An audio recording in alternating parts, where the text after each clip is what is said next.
as a preliminary matter, this is the Conservation Commission meeting, and permit me to confirm that all members and persons anticipated on the agenda are present and can hear me. I think considering the size of the agenda, we'll skip that part.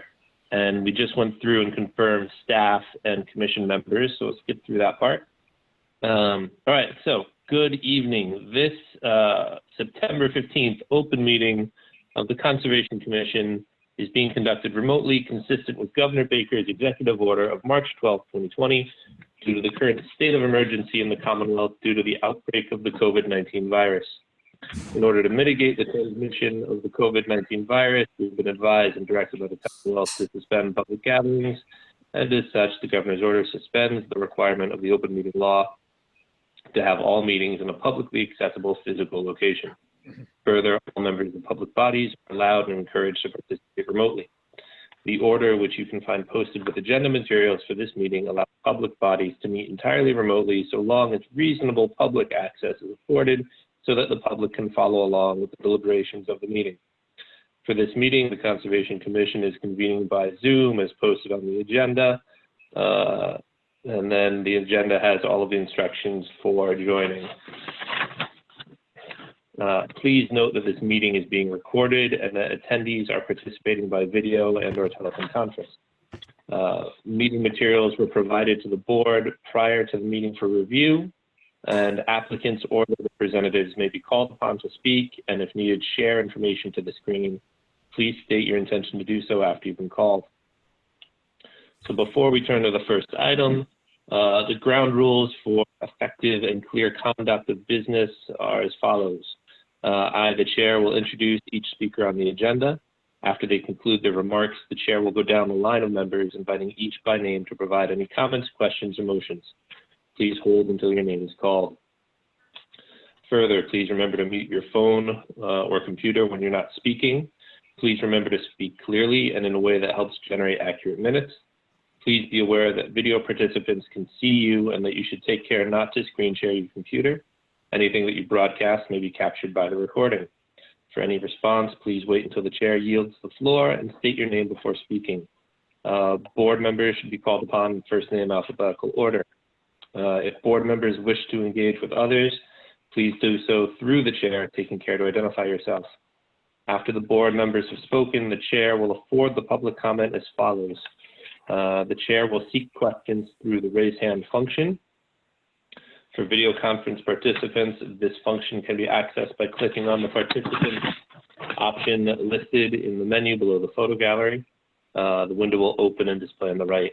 On the bottom of this participant area, you will see the list of phone or video participants, and on the bottom, you will see the ability to click on a button to raise your hand. Please ensure your name is displayed. List your name, address, then your question. Telephone participants can use their phone's keypad while in a Zoom meeting to raise their hand by hitting *9. The chair will then seek questions from the public that have hit a raise hand button in the order of which they are listed. The participant will be called on to identify their name and address and then their question. The chair will afford each applicant or the representative the opportunity to reply. Your hand will be lowered when you have been given the floor for your question. The board will continue down the list of those in the raised hand column and again afford the applicant or rep an opportunity to speak. Should there be a physical or electronic submittal of questions or concerns, they will be read for the record. And again, the applicant or rep will be afforded the opportunity to speak if the issues raised have not yet been addressed. Finally, each vote taken in this meeting will be conducted by roll call vote. All right, great. Got that out of the way. Let's see, what are we doing? I need to steal this.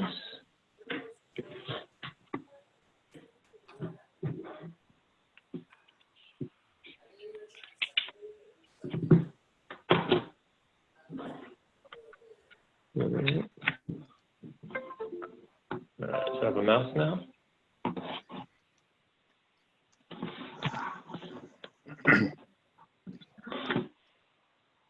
Hey, Bill Holt, I'm having some mouse troubles and cursor troubles. So maybe if you want to sort of read off and get started on what's on the agenda, because I can't bring mine up. Okay. The first item on the agenda is the Town of Newbury 14th Street DEP number 05013, and I don't have the last two numbers. It's a continued notice of intent to improve the right-of-way, construct an emergency access drive. I've spoken with Tom Hughes earlier today. Town is actually going to ask for a continuance until October 6th, the October 6th meeting. However, I know there's a bunch of abutters, several abutters present. I see Mary Remmer and Larry Hayes, who are representing some of the abutters, also present. I think they are interested in trying to make a presentation on October 6th. And I think also they were requesting that maybe the commission could have a site walk before that date of the project. So I don't know if the commission would like to entertain setting up a site walk for that in the interim between now and October 6th.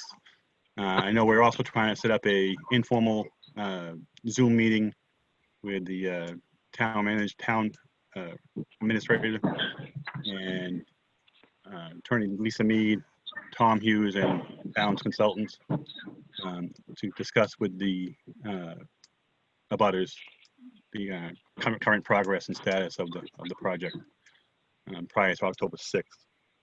So again, we're going to ask for continuance, but I don't know if you want to give the opportunity for some of the abutters to possibly at least ask any questions that they might have right now.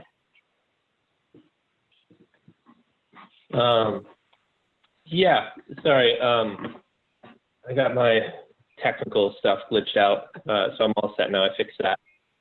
Regarding how to proceed with this,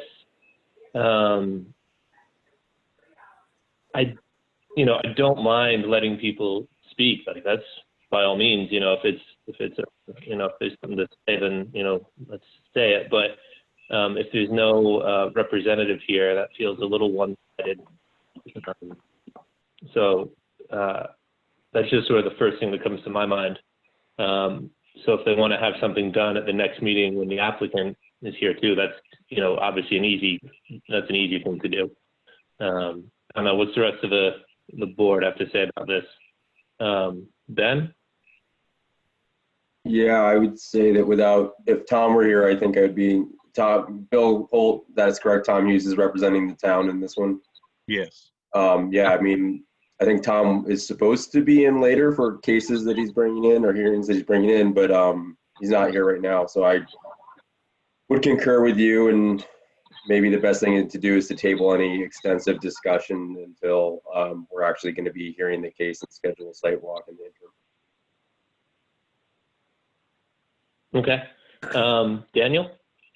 Well, my question would be, I don't think we've seen any updated plans at this point, so I don't even know what we're talking about. The last plans we had were probably over a year ago. Yeah, good point. All right, Bill Lord? Can you hear me? I think we should table it Yeah. until we get new information. Okay. Peter? I would agree with tabling. Okay. And Kevin? Same thoughts. I'm in agreement with everybody else. Okay. So then, with all of the abutters that are around, is there Bill Holt? Who do you said who's sort of speaking to the group? I believe it was James Stewart, and I believe there's a few other. I know Larry Hayes, who's working with is consulting with the abutters, and Mary Rim is also consulting with the abutters. I think I saw James Stewart's name. I don't know if he's Yeah, I see him down there. Let's unmute James.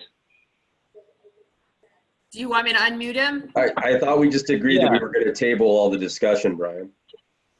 No, I just want, well, you're right, but I also want to give him the chance to, if he disagrees, to say so, and if he agrees, to say so. So that's our direct question to James. Are you okay with us tabling this? Could I just make a couple of quick comments? Yeah, just, let's try to, in a manner of speaking, let's try not to veer into the discussion, that we're putting on hold. Got it. As long as we don't go there, that's okay. Yeah, understand. To the other gentleman's point, I think there were some pending, quote unquote, tweaks still pending to the plans. So we would just want to make sure we get those updates prior to being heard. So we're all working off the same hymnal if this does happen on the 6th or whenever.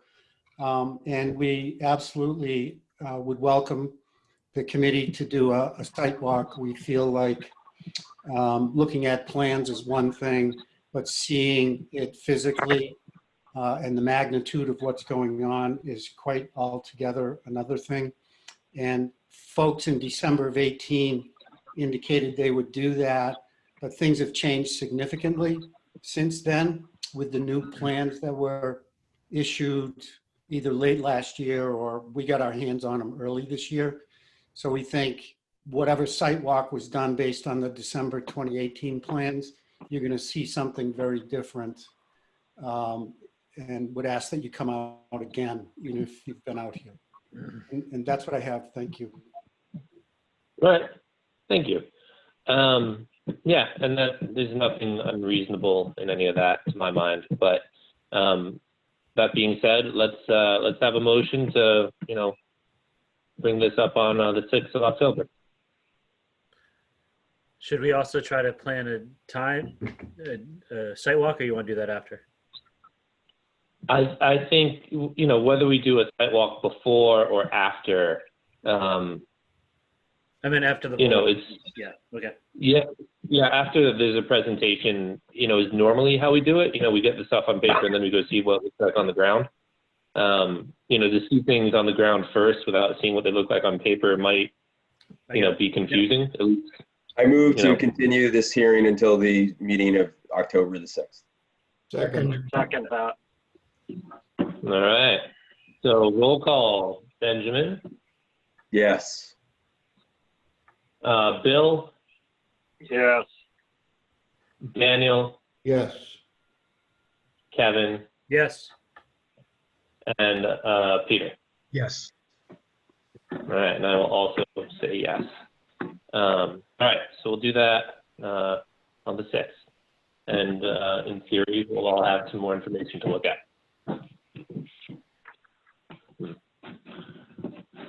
All right. Bill Holt, do you mind sort of reading out the next one while I fix my screen situation here? Okay, the second item on the agenda is Michael Noyes, 11 Moody Street. It's a continued RDA to construct a new driveway and parking area and relocate large boulders and reloam and seed. I spoke with Mr. Noyes earlier, and he would like to continue the meeting until he can be present at a live meeting. I would recommend that the commission continue it to October 6th. We did continue to a date certain. We can't just leave it open. So I would continue it to October 6th, and at that time, if it's a live meeting, he will be present. If it's not, we would probably be requesting another continuance. All right, great. Do we have a motion? Motion. Second. Sounds like you have a first and a second. Great. All right. Benjamin. Yes. Roll call. Bill Lord. Yes. Daniel. Yes. Kevin. Yes. And Peter. Yes. Okay, excellent. All right, so next on the agenda, I can actually do this part now. David Manty, 0 Pine Island Road, map R30 lot 5, DEP number 050-1330.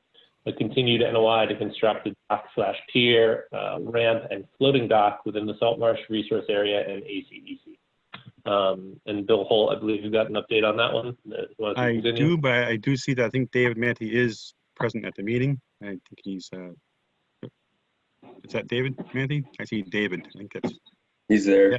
Oh, yeah. I don't know if he has anything to say. We have no new information as of the last meeting. I did talk to Tom Hughes, and he would like to ask for a continuance. I know he's is working with David, but I'll let David speak for himself. Yes, Tom is going to be on the meeting tonight, and apparently he's running late. He did get out to my location and took GPS coordinates and stuff.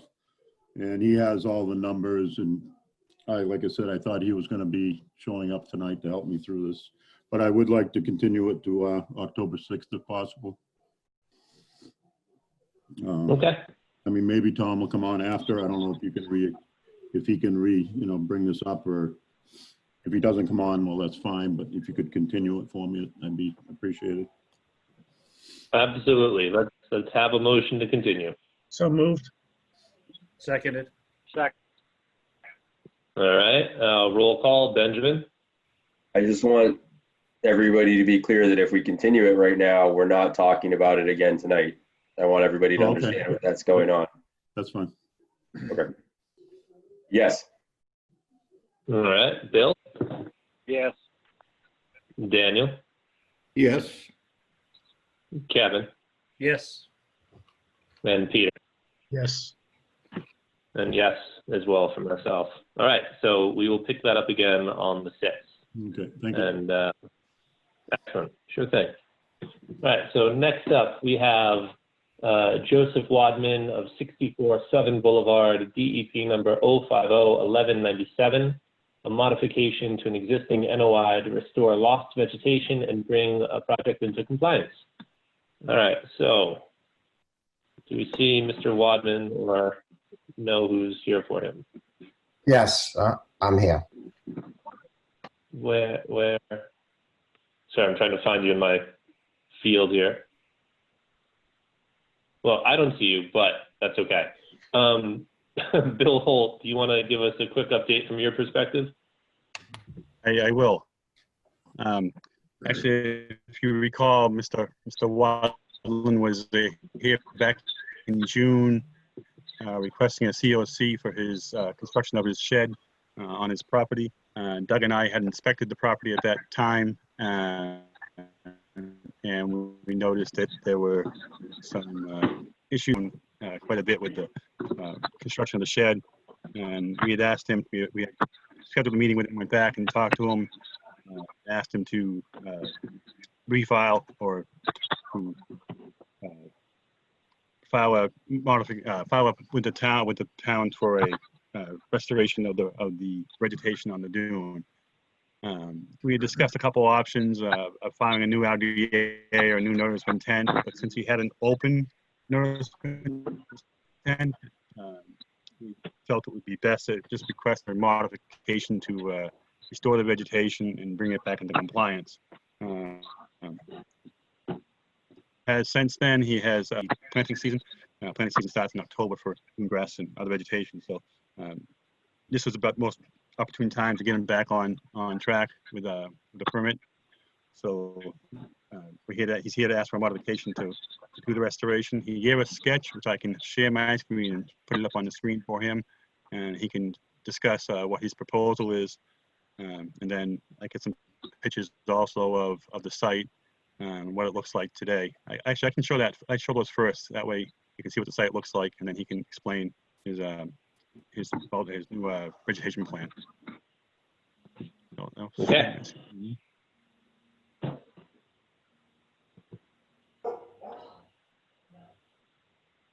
Can you see that?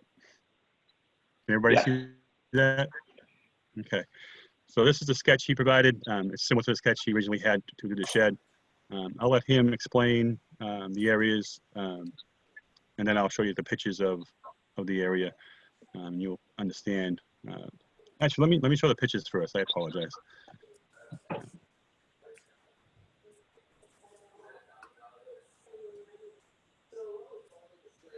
Can you see the picture, or do I have to stop sharing and restart? Might need to. I'm not seeing the picture. All right, hold on again. See that one? Yes. Yep. Yep. Okay, as you can see, we're standing at the shed, just in front of the shed, looking to the east toward the ocean. And it's the area of the sand that basically is devoid of any vegetation. Let me see if I can go to my next photo.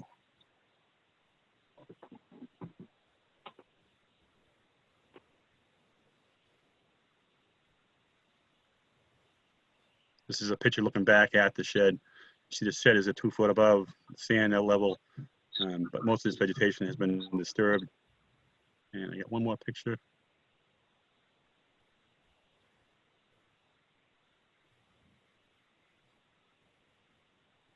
So Bill, we're not seeing the We're changes. still, yeah, we're still seeing the same picture, Bill. All right, hold on.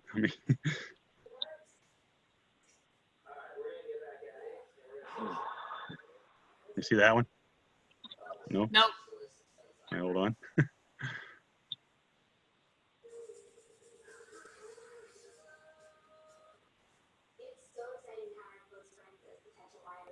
There you You go. see the previous, this is a picture of standing at his driveway looking toward the shed. And you can see a little bit of the vegetation has been removed on the right-hand side of the shed as well. So now I'll go back to the sketch that Mr. Wadman provided, and he can explain what he was hoping to do.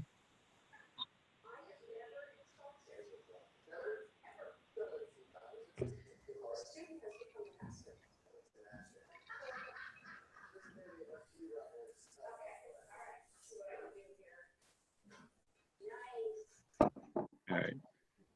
So everybody can see the picture now again, the sketch? Yep. Yes. So now I can hand it over to Mr. Wadman. He can explain the areas he's proposing to replace with dune grass. And he has proposed pavers, which I think Doug and I had explained to him that or suggested that he add pavers to the shed itself, from the driveway to the shed, sort of as stepping stones with sand between them, but not necessarily a whole area of proposed pavers that he's showing. So I think he's going to ask to modify that a little bit, but I'll let him speak for himself. Okay. Thank you. Thanks, Bill. Can everybody hear me? Yes. Yeah. All right. So the yellow was the area you saw in the first photo. We're going to propose to plant dune grass there. And Bill had suggested 8 plugs, 18-inch on centers planted in peat. That's the yellow area. The purple area is to put pavers with space between them, because that's the area where we come from the driveway to the existing crushed stone, walk to and from the shed. And I can move. So what Bill and I talked about was moving the eastern most border of that pink area, which is the Southern Boulevard direction. Move that west to the edge of the stairs, so it coincides with the easternmost edge of the stairs rather than the easternmost edge of the shed. And then, and the reason I explained to him why we need that area west of the stairs with the pavers is when we take, because it's up so high, when my wife and I go up there to take bikes out, paddle boards out, other big stuff, when we, to turn and navigate that area, if we have just sand, west of the stairs, we're stepping in the stand and putting the bike and the paddle boards on the sand, and it's just disturbing it. So that's why I thought the pavers would be as suggested, the best option, again, with, space in between them so they're permeable. That's pretty much it. Okay. I think between, what Bill said, what you said, that's pretty clear. I think I understand everything, right? I'm supportive of what Bill Holt suggested, but let's go around the horn and hear what the commission has to say. Benjamin. Yes, I agree with what Bill Holt's suggestions were for this site. Okay. Bill? Yeah, I agree. It seems like there's a lot of pavers now, and if it's just for a walkway, why not make it a walkway? Okay. Daniel? I think there was, sort of a practice to not allow pavers, to allow only crushed stone, gravel, shells, but I could be wrong. There was, maybe it's only in a V zone.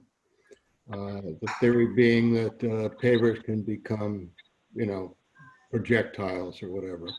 I don't know what flood zone this is in. I'm really not certain I'm, correct on this, but I think I would kind of prefer to just see the clean gravel, crushed stone, or shells. Yeah. Yeah, that's a good point, Dan. I think you're right about that memory. That when we put things down as a hard surface, you're right. I think we do stick to the crushed, broken things for the reason you brought up. So good memory. Who's next? Kevin? I agree about. It seems like adding proposed pavers to that big of an area is basically trying to add a patio to the house, which we didn't really typically allow unless it's like a whole new NOI. But I thought it was like a pavers as like stepping stone, not basically a patio. So that definitely would need to be smaller, let alone, maybe like they were saying, a different material. I'm not 100% sure the answer to that.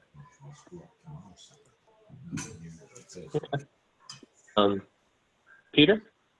I think I have to follow Dan's lead because I think he has a better historical perspective of this and memory of the intention. So I would have to follow his. Okay. So, Bill Holt, do you have any insight into Dan's memory on what we do or don't go in for with pavers? Yeah, I think that it's in his own AE, which is elevation 13. It's not a VE flood zone, but I can see the point. I just would like to defer back to Mr. Wadman if he would be okay with a crushed stone or shells as a walkway as opposed to the pavers. Doug had suggested the pavers, but he was indicating not a paver patio, but more of a paver walkway with just sand between them, 6 to 8 inches sand between the pavers, so you could actually just walk on them. And I also think that I think he said Mr. Wadman indicated he cut this paver area back to its parallel with this line of the stairs, and I would suggest whatever he does is no more than maybe this parallel line with this of shed out to the driveway, as opposed to being out in this area. That should probably be restored back to the vegetation from the edge of the shed to the property line to the driveway, but allowing this area to be possible, the crushed stone or crushed shells, if that's what the commission prefers. Again, I think Mr. Wadman might want to jump in and say if he's okay with that or if he has another idea. Yeah, absolutely. So, Mr. Wadman, do you understand sort of, that might have been fast, but do you understand where that point was coming from that Daniel brought up? Yes, I do. Yes, I do. And I don't have a problem with using crushed stone or crushed shells in lieu of pavers. I only have the pavers in there because that's what was suggested to me. So I'm very happy with using, crushed stone. And, I would just, and as Bill pointed out, moving the eastern edge to the edge of the stairway. And I would just, and again, I heard everybody and I heard Bill say the crushed stone just to the western edge of the shed. And if that's what everybody wants, fine, we'll do it. It's just the only thing I'm saying is navigating, going from the driveway to the existing crushed stone area, then out to the shed, again, with the big ticket items like paddle boards, the heavy bicycles, things of that nature, especially for my wife. It becomes a smaller area without stepping into the sand. I'm just saying, I think we're going to be stepping, if we do make that area, the pink area west of the shed line, if we do put dual grass there, I think it's more likely than not we're going to be stepping all over it all the time. So that's why I just think, the crushed stone is probably a better conservation of the dune, the sand, but I don't have a lot of knowledge in that area. That's just what a layperson. Well, you know? I think maybe one idea, if Bill Holt is amenable to this, maybe Bill Holt, in the manner of speaking, you could do a visit down there and just carry around a bike or a paddleboard or a kayak and just see, if what your dance might look like and where like if we need a little, if you need like 2 or 3 steps off to the side kind of thing, I think we can probably make that work. But and just sort of come up with a something that addresses the point, because obviously stepping off of crushed stone onto sand, with something heavy and you twist your ankle, we don't need that.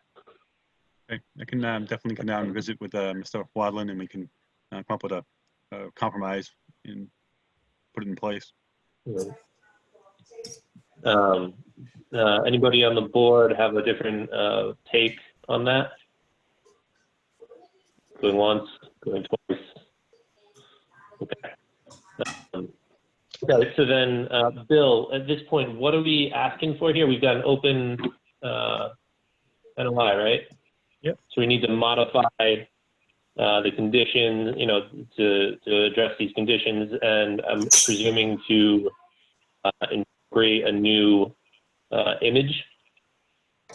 Yeah, we issue a new modified order of conditions to allow to require the dune grass replacement as shown, and to allow crushed stone or crushed shells to access the shed as we discussed. And I think that would be an appropriate action for the commission to take.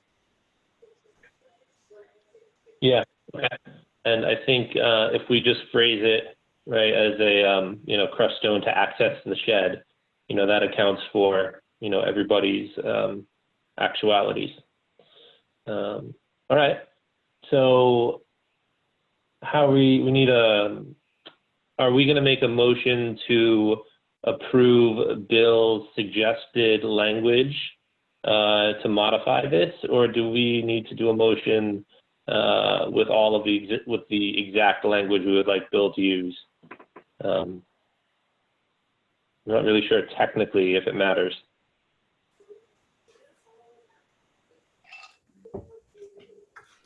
Perhaps a motion with the intention, and then give the direction for Bill to fulfill it. Okay, so good. I'm glad to hear you like that idea, Peter. All right, great. Let's have a motion to that effect. I think Peter may have just made the first. So do we have a second? Second. Excellent. All right, so then Ben? Aye. Bill? Aye. Daniel? Yes. Ken? Yes. Peter? Yes. And yes for myself as well. Okay. All right, so then let's move on. What do we have next? We have Fred Jackman at 68 Green Street, DEP number 0501327. A continued NOI to raise an outbuilding, construct a gravel roadway, drainage, grading, and associated utilities within the 100-foot buffer zone for a 3-lot residential subdivision. All right. Bill, what are the updates? Actually, I think Maureen from Norse is present. I think that is to have her explain what she provided. She provided a Japanese knotweed maintenance plan. I think that's the item that was requested at the last hearing. So if she would like to present that and discuss it with you, and then I can add anything that needs to be added after that. Good evening, Maureen Harold, Norse Environmental. Here with me tonight is Chris York. He's the engineer for the project. So at the last Conservation Commission meeting, I heard some concern regarding some Japanese knotweed that's on the site. I provided a management plan to the commission. So essentially, the Japanese knotweed is actually outside of the 100-foot buffer zone, but we heard the commission's concerns and we certainly want to try and manage it. It's unlikely that it'll ever be removed from the site, but I think we can put in a little effort to try and control it at a minimum. So I submitted a report with the photographs as well as the location on the site, which is along the driveway entrance. It seems to continue off-site to the south, to the Fiorante's property. So basically, the proposal is prior to any treatment, clearly mark out the Japanese knotweed. You know, the first week of June, cut and remove the Japanese knotweed, stockpile it off-site or stockpile it on-site. You can either burn it or chip it, or you could send it to a landfill. Another option is we could bury it in a 6-foot hole. Cut the plant again in September. That's when actually all the nutrients go back down to the roots, and then apply a glyphosate to the plant. Now this will be done by a licensed applicator to do this. And I want to leave it up to the applicator. I think it's going to depend on the quantity and the timing in terms of how the first round of spraying works for the knotweed. My proposal is to do a follow-up 2-year treatment. So essentially, the order of conditions is good for 3 years, and we'll just try and manage it for 3 years in that time and just try and control it and also prevent spreading of the knotweed of the site. And I can open it up to the commission if you have any questions or concerns. All right, thank you. Yeah, I know my own perspective on this has a lot to do with prevention of spread. And, you know, I'm unsure, if you will, how much soil moving will go on when the roadway goes in there that's adjacent to knotweed.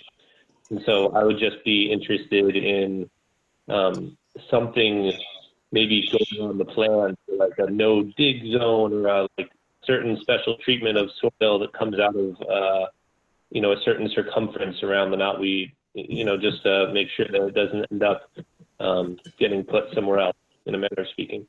You know, I know a lot of people, you know, they see the plans, but maybe they don't always read the words. They go with the section of the plan they should see, so it's something visual. That would be nice from my perspective. But yeah, let's go around with everybody else. Benjamin? Yeah, I thought that, you know, obviously, Brian, your expertise with the knotweed stuff is probably the highest on the commission, but the applicant's proposed measures seemed like really great ideas. And I like the idea of having a no dig buffer. I'm just trying to look at the plans and get an idea of why any equipment. I mean, I guess I could see a little bit of equipment there where the driveway is close to it, but you know, how much disturbance you might expect as they mobilize the site, but having a buffer might not be a bad idea. I don't have anything additional to that. Okay. So can I'm sorry, I don't mean to interrupt. Just the one thing I want to point out to the commission, a no dig zone is a great idea. However, the proposed roadway is right adjacent to where this knotweed is. And Bill, I don't know if you want to bring in the plan, or I can bring in the plan and just kind of give a general idea where it is relative to the proposed roadway. Do you want the copy of the plan that had the knotweed highlighted? I'm looking at it right now if you want me to share it up. Okay. Yeah, that would be great. So it's Oh, I think Gretchen has to allow me to do that. Yep, hold on 1 second, Ben. No problem. So my only concern is that we're going to have the construction of the roadway. We're going to have some grading, and because this is a low impact type development that we are proposing, we're proposing drainage swales on either side of the roadway. So I'm not sure that we could provide a 25-foot buffer around the knotweed. Well, I mean, this is a loose idea, if you will. Like, let's call that 25-foot buffer where the soil gets treated differently. You know, whatever gets picked up, if there's less impact, if there's more impact, but just sort of to, if we could treat that soil as if it's all gonna regrow knotweed. That's Oh, sort of the concern. All right, so I might have misunderstood. So you're saying treat that area as well as 25 feet around that area. Is that correct? Yeah. Right. Okay. The rhizomes underground are the thing that, you know, it's not the construction. It's just if soil comes up, that we treat it as if it's hazardous waste. You know, Okay. speaking. Okay, I apologize. I misunderstood. When I heard 25-foot buffer, I immediately thought like a no disturb around that type area. So I just wanted to let the commission know that the roadway is in that and we couldn't do it. But we can treat the soils. That's not a problem. Yeah, and like honestly, that soil, if it just gets turned around and put back on top of the existing knotweed stand, that to me would be useful in both restricting the spread of the stuff on site and perhaps even, you know, smothering a little bit of the stuff that regrows after it gets herbicided. Okay.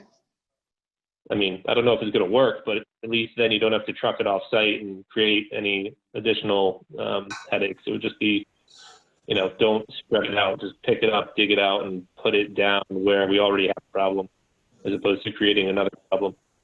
Okay, that's a good idea.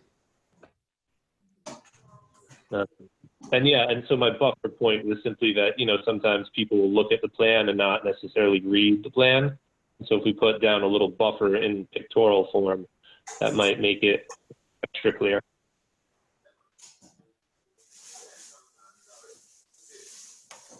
Okay. Well, let's keep going through. So Ben had his say. Bill, did I ask you what your comments were?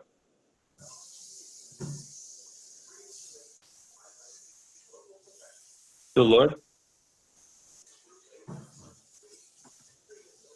No. I think his phone's Okay. muted. I see him talking, but I don't hear anything. Oh, what's, Mm. All right, well, we'll come back to it. Daniel? I'm okay with on the knotweed issue. Kevin? Same.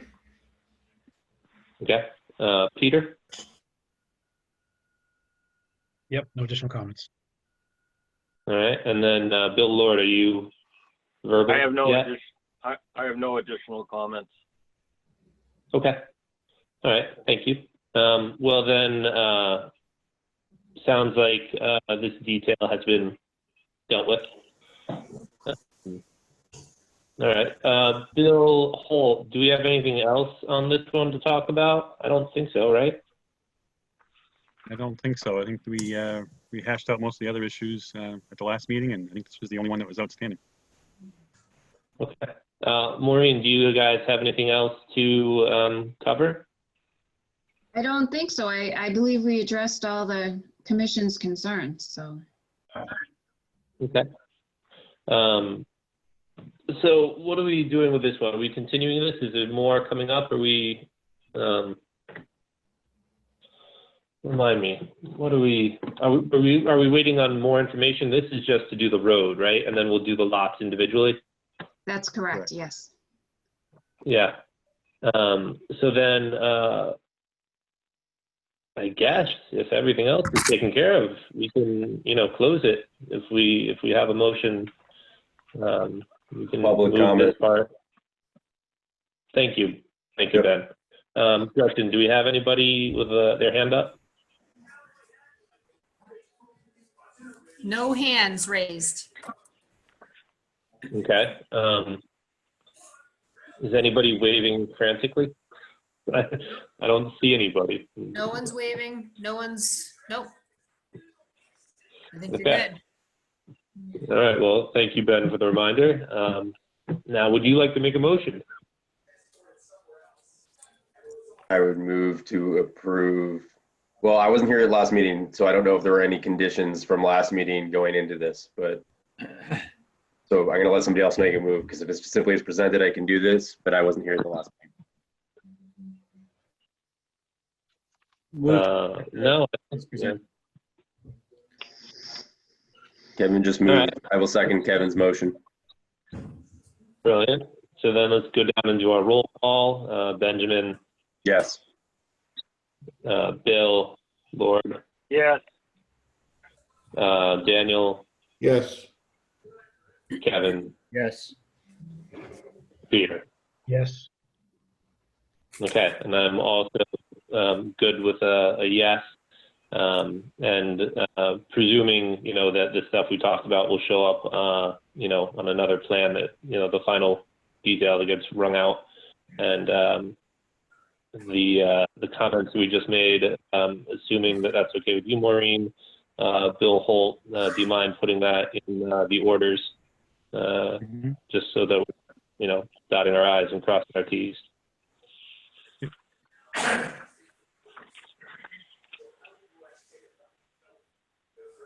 Okay.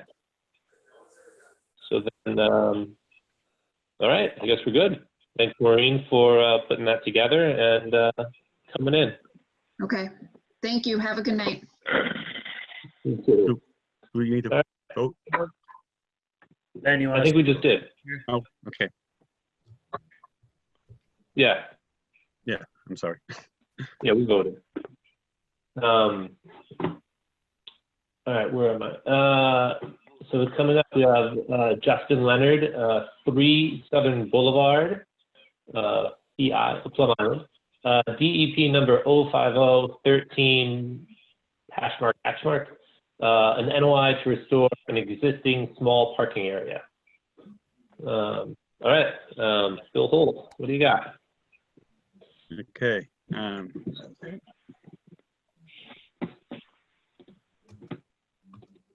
So this was a location that Doug had observed some work going on as he was passing by, going to another inspection. I think he spoke with Mr.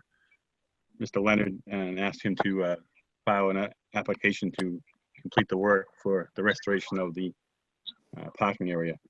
So it was applied for back in July, but it was a mishap with the advertisement, so it was pushed off until this meeting. So we asked Mr. Leonard to provide sketches, and he did, of the area and some pictures of the area, which I can show, or I think he can show us possibly. He is present, so I don't know if we want to hear from him as to what he's proposing, and then I can go over it, some of the issues with you. Okay, if you're comfortable doing it that way, let's do it that way. So Mr. Leonard, the floor is yours.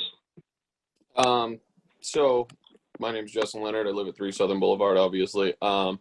This is a house that my grandparents bought back in 1959. They have since passed. I've inherited the house. There was always a parking area out on the street there that I'm trying to restore, that because both of my grandparents were elderly, obviously they weren't able to keep with the maintenance on it of wind blowing in and such. So I had started the removal of some sand without realizing that I had needed to apply for any applications or permits or anything like that, because it was a previously existing spot. I have applied for all of the permits as asked, and am just looking to either continue or find out that I am not allowed to continue, I guess. Okay, sounds reasonable. I think, as Bill may have told you, usually, moving sand is something that doesn't really, happen. Like, the you may have been watching some of the other stuff that came through, where we raised structures to let the sand move. But if you have it there, you know, like, do we have anything we can see that would show us that? Say that Like, again. do you have an old map? Do you have an old map or an old photo? Or I don't have any way of sharing anything.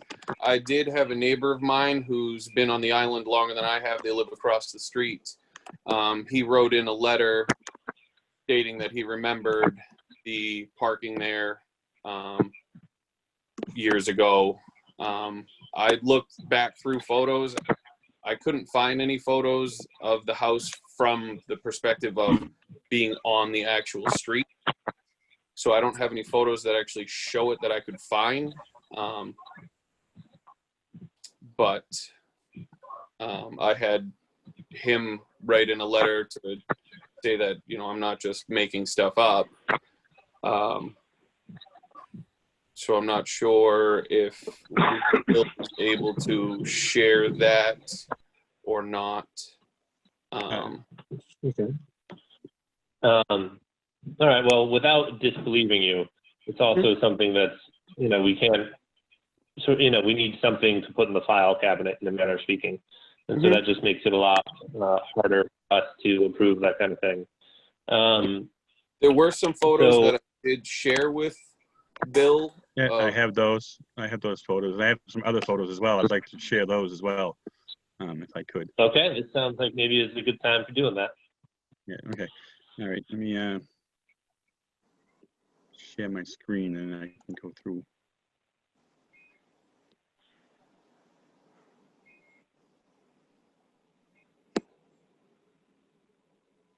Yeah. Can you see that screen? Yep. This is a sketch that Mr. Leonard provided. Basically shows the size of and the dimension of the parking area, and then the walkway in the house. He has some pictures. I don't know if I can turn them, so I apologize. Let me see if I can.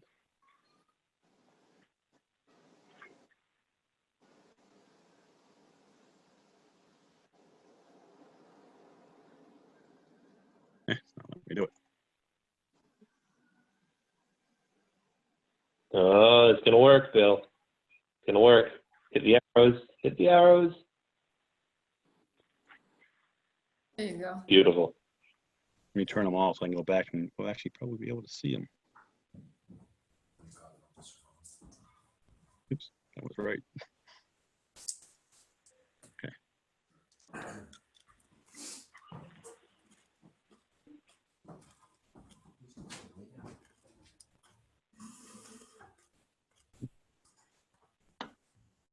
Get back out of this. Hold on. Hold on a second.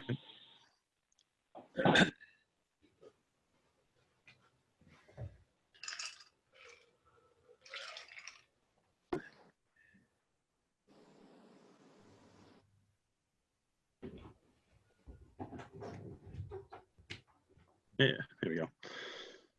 All right, can you see those? That's the picture that Mr. Leonard provided of the area that he had done some work on. And you can see that he sort of removed the soil, the sand in this area. There's a lip right through here. This is a bush that kind of fell off the top of the slope and came down, and there's some evidence of roots and disturbed area vegetation in this area. So Doug and I both felt that this was likely sloped down to the roadway from this edge of the berm. It's on out there now. And actually, I have some pictures from aerials from 2014 to 2017, which sort of indicate that this was actually vegetated and was probably a dune mounded sand, but not necessarily a flat parking area. So we were asking him to provide evidence of there was actually a parking spot there in the past. It may have been before 2014, but certainly in most recent history, it's not evident that it was there until he dug this out. So there's other pictures that you can kind of see basically the same. So this picture here is actually from Google Maps. From, Right. I believe, looking at that was stuff I had put out front for free. There was some other stuff there. That was at least a year or two ago. Okay.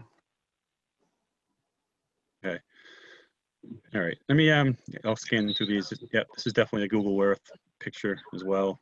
And yeah, you can see it. Again, is it more removed since then, or is that basically the same like in 2018 as it is now? That so that's how it looked before I had started anything, and you saw the pictures at the top there of what it looked like after I had done a little bit of work. But this is right here. This photo you have up is how it was in 2018 or so. I'm not sure exactly when, but that was the Google Earth, Google Maps photos from before I had touched anything. Okay. Let me stop sharing this and pull up some other pictures that I have.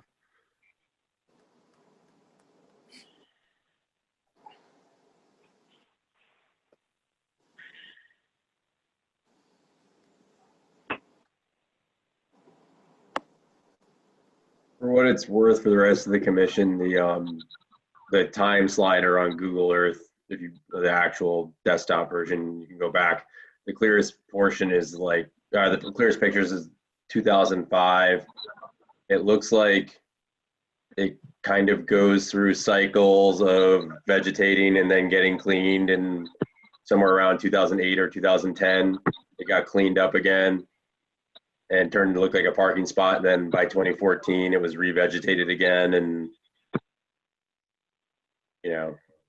Yeah, I don't know if you can see this picture right now. This is 2013 from Google Earth, and it's fairly clear that it was likely vegetated. There's the walkway path, and here's just a couple of parking spots. Garage doors are on both of these, I believe. And it looks just like the rest of the vegetation. It's pretty clear right down to the pavement. It was fairly vegetated in 2013. You can actually follow this through. Let me see if I can get another one. I have from 2013 to 2017. Hey, Ben, did Gretchen give you some screen sharing? I think you should still be all set. Yeah, he can do the Google Earth. You might be able to see him just as he says through the timeline. You might be able to see him. There you go. All right, you guys should be seeing 10/2014 right now. Mm-hmm. So Yep. This is I believe, Bill, this is the area in question, correct? Yes. Yeah, so I mean, at this point, it's pretty vegetated. But like I said, let me see if I can get back to, this is kind of the earliest clear picture where you can see it's not just the bare sand, and it kind of goes through there. It looks very more like bare sand in 2007, and then you go to 2010 and that's not any good. But back in 2013, it's kind of cleared out again, or it's, sorry, revegetated from 2007, 2014, vegetated, 2016, could just be time of year, October versus April, but some vegetation. If you go to October, it looks like you can see it October as well. Yeah, there you go. Looks like that may be starting to do. Kind of those lines are right there. Looks like maybe someone parked there. Yeah. It's hard to tell, but yeah, so it looks like it's kind of been an area to me, just based on the pictures, it looks like it's been an area that's going through cycles of modification and reverting back to dune and then being modified again. So okay. I guess. Thanks, Ben. That's good, helpful stuff. But I mean, I haven't lived here during some of the photos I sent, and I don't go on Southern that often, but that's just what it looks like from pictures. Okay. All right, so that being done, are there any other things, Bill Holt, that you've got to share? I don't. I do know that DEP has not issued a DEP number yet. They are looking for a better site plan that shows the conditions. Don't know if he can get a better site plan. If he wants to move that way, it will depend on, I guess, the commission's desire to see a better plan. There is a floodplain out there, which is another issue, but So I think if he's going to proceed, I think he might need to invest in a better site plan that will appease DEP at the very least, and may provide more information. I think also if he does have a letter from neighbors or people who are familiar with the site that had indicated there was a parking spot in the past, that might go provide some That evidence. should have been in the paperwork that I had scanned over to you. I didn't see it, but I may have missed it. So if you have a copy of it, you might want to try to. I do have a copy of it here somewhere. So.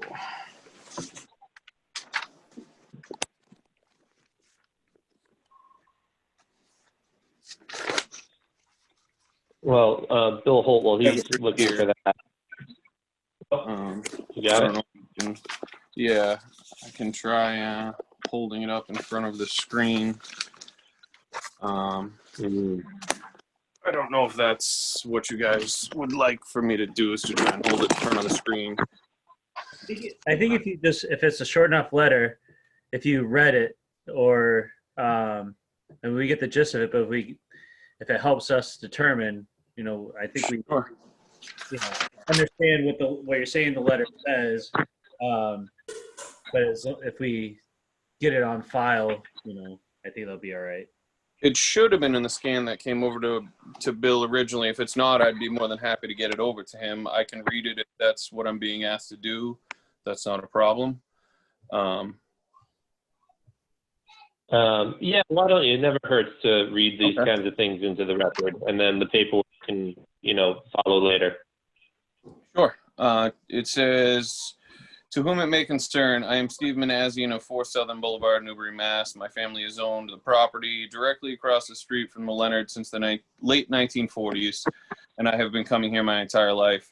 I can attest to the fact that there has been an area in front of 3 Southern Boulevard for many years where cars have been parking along the roadside in front of the house. When I lived at 4 Southern Boulevard back in the 1980s before moving out west, I remember the parking area being there. When I moved back in the late 90s, some of the area had filled in, presumably due to wind and weather, and has continued to fill in over time. Please do not hesitate to call or contact me with any questions. Okay. So that's good to hear, because in a manner of speaking, it does second a lot of the imagery that Ben put up. It seems like the spot maybe ebbs and flows.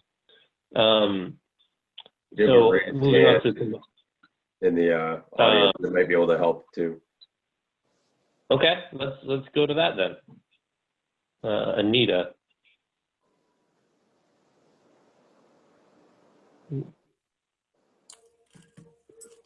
Gretchen, do you want to unmute Anita? Yeah, I'm trying to find her. Oh, all right. Go ahead, Anita.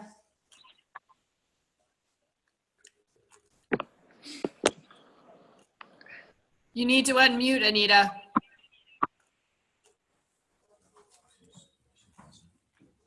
She's not. There we go. Nope, she won't unmute. Is she right? Is she there? Maybe not. Maybe we'll come back to her. Well, in the meantime, then, Bill Holt, have you had any talks with anybody about, the regulated amount of parking allowed and whether or not parking spots get grandfathered? I have not. I can talk to Peter, the building inspector. I guess if it was an existing parking spot that need continuing maintenance, it existed in the past, it'd probably be allowed to be existing. Usually what happens is if they have more than 2 spots, we can't take them away. We can't give them more spots if they don't. So that's typically how it works. You don't get extra spots if you already have your 2, but if you have 4 or 5, this being one of them, we can't take them away. So right. Anita is unmuted if she wants to speak. Hi, can you hear us? Anita? Yes. Yeah. Yeah, hi, my name is Lee Leonard. This is my son that we're talking about, Justin Leonard. This house was my parents' house. They bought it in 1959. I grew up there every summer of my life. And there was a parking area all along the front there where I used to park cars for 50 cents a car. And as it got back into the 70s, a buck a car. And, you know, there was always a parking area. And then after the 70s, it kind of, you know, the sand kind of filled in here and there. But my whole life, and the whole time my parents ever had the house, it was a parking area all along the street there. And like I said, when I was a kid, I used to park cars there to make a couple of bucks. And then the sand filled in over the years, and my son's just trying to clean out a small area there to make a couple of parking spots for himself. Okay. All right. Well, thanks for the good colorful perspective. 50 cents doesn't quite get you that much anymore. I think I can probably guess that the rest of the board has a variation on what I'm about to say. But normally, you know, the stand we don't allow to move for this kind of thing because, you know, you've got the spots here allocated. But this is a little more complicated and kind of steps away from our jurisdiction because you're talking about a historical feature, in a manner of speaking, and I don't think we know how long a historical feature is allowed to retain status before it gets sort of overridden by the rules that govern the sand and the sand dunes. So personally, at least, I don't feel like I have the proper understanding of the various rules at play to be able to say anything one way or the other. But, you know, we'll go around through the commission at this point and see if anybody else has anything that differs from that. Ben? Yeah, I just want to do whatever we're supposed to do here, and I have the exact same question that you do. Dan, I was wondering, you're pretty knowledgeable about the island and you've been on the commission the longest, so I don't know if you've seen anything similar to this. You know, I have my own, I'll just come in on my own here when it's my turn.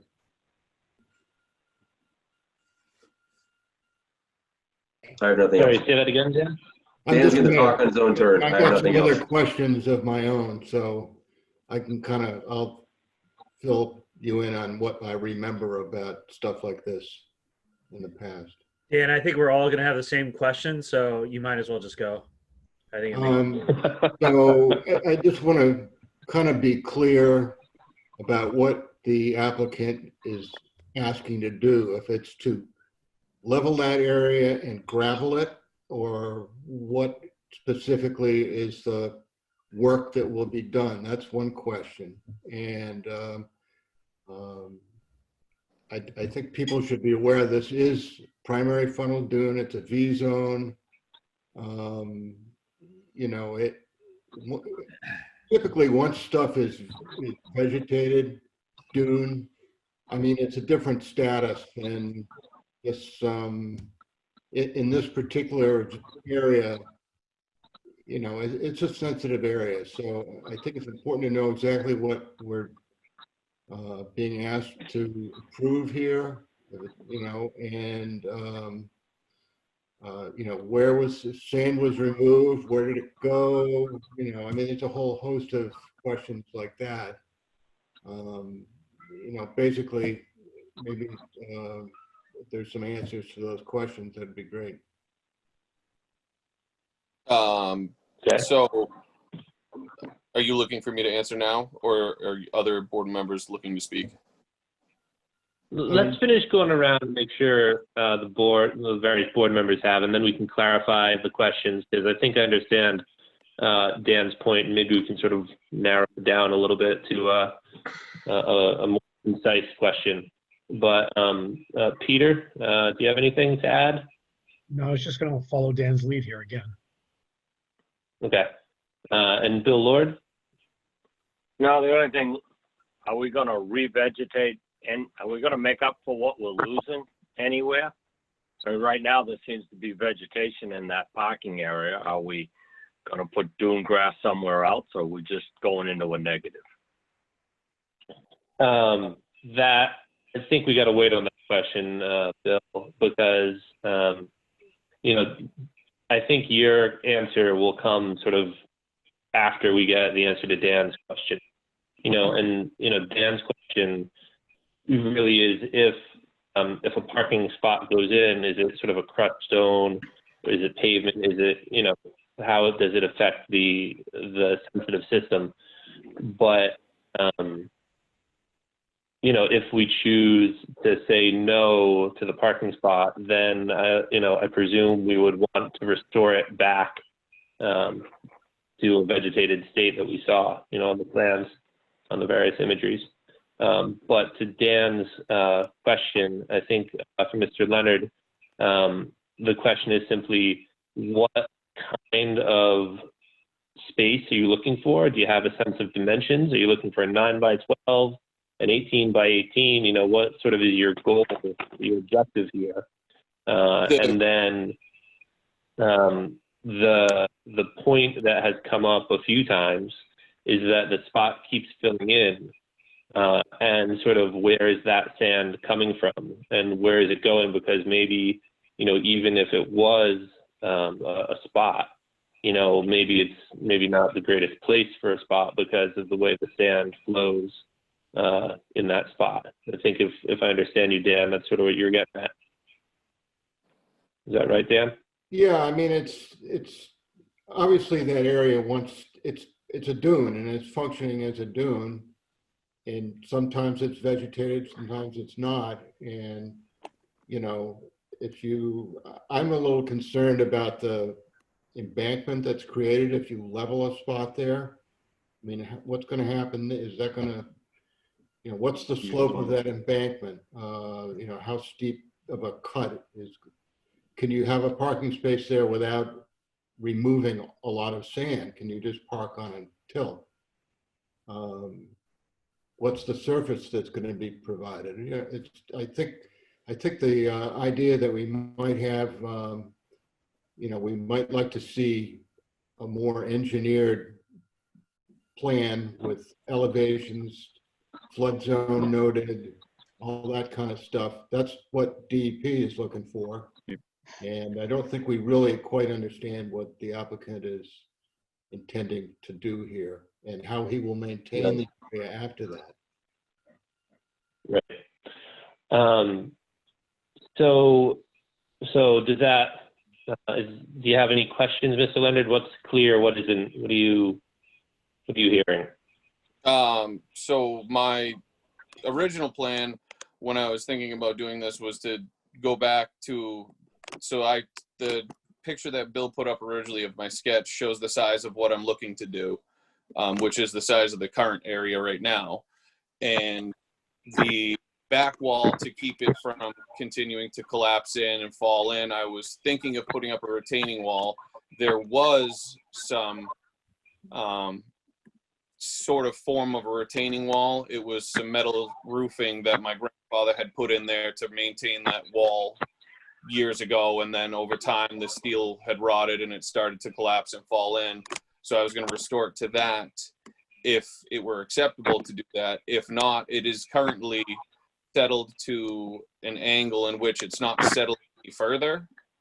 And my plan was to put down gravel as the base, mix some gravel in. There's some gravel mixed in from when it used to be a parking area still, but it's still a little bit soft for cars to park on. So I was going to add gravel on top to try and firm it up a little bit.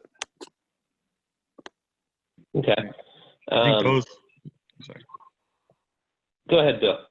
I think those are the type of details that, like I say, DEP is looking for, is what's going to happen to that, to the slope and to what the surface is going to be. Everything that Dan had basically mentioned, I think that's what DEP is looking for as well on an engineered plan. So I think if he moves forward, I think he needs to get a plan that shows us that type of detail.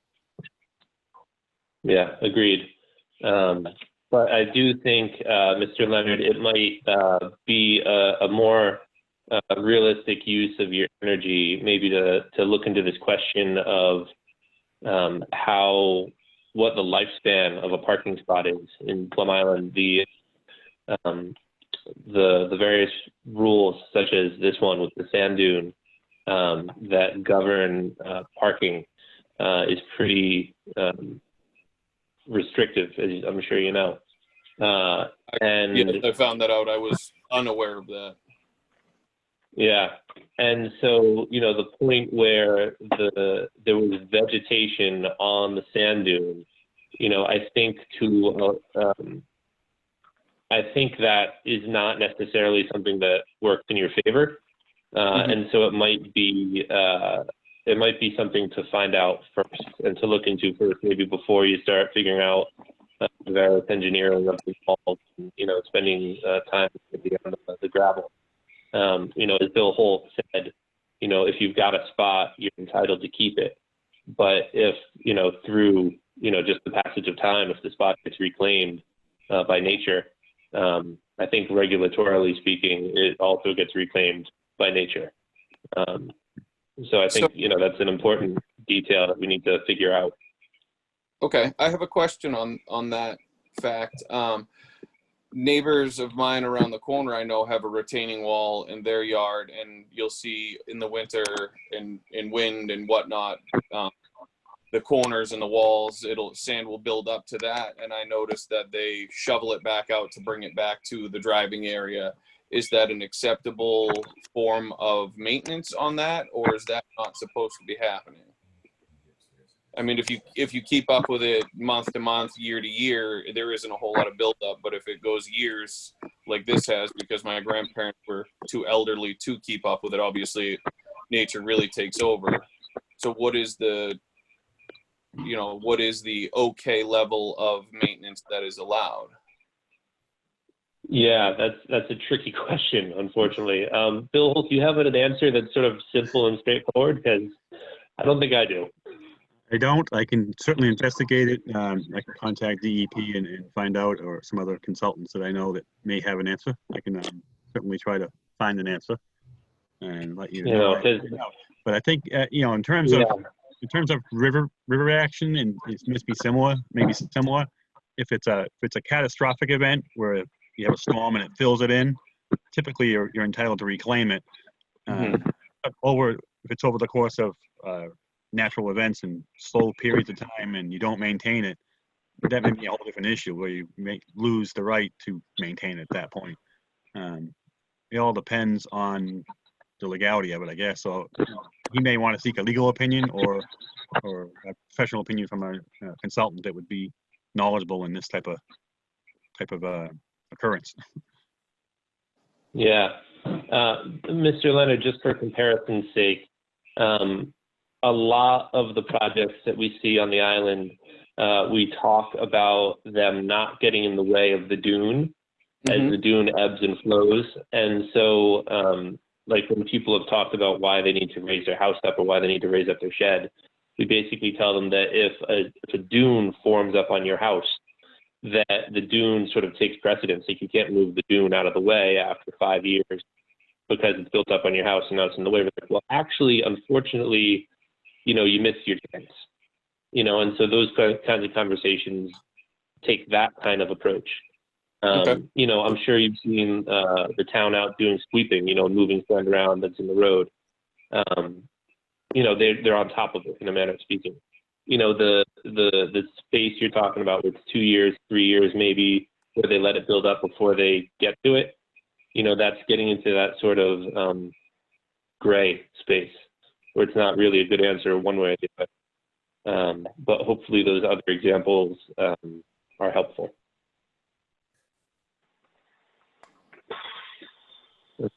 But yeah, I think if you can figure out the answer to the grandfather question, not your grandfather, but legally grandfathering,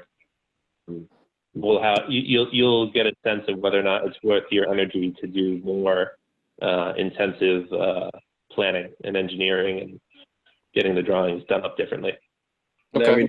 I think that's something we can help with, or at least we should be as a town doing Right. Figuring out where we stand on it as well, and then we can figure out whether Mr. Leonard's, conclusions match the town's conclusions. Yeah, I would agree. And I think that that's a good point where, Bill Holt, I'm sure if you give him a call during the week, he can sort of put you in touch with the person in town who, if they don't have the answers, they are the ones that should have the answers. And we can sort of work through that particular detail. But as it stands, I think, if it was a fresh dune, if it was raw dune, it would be a very quick and easy thing to say, we can't allow that.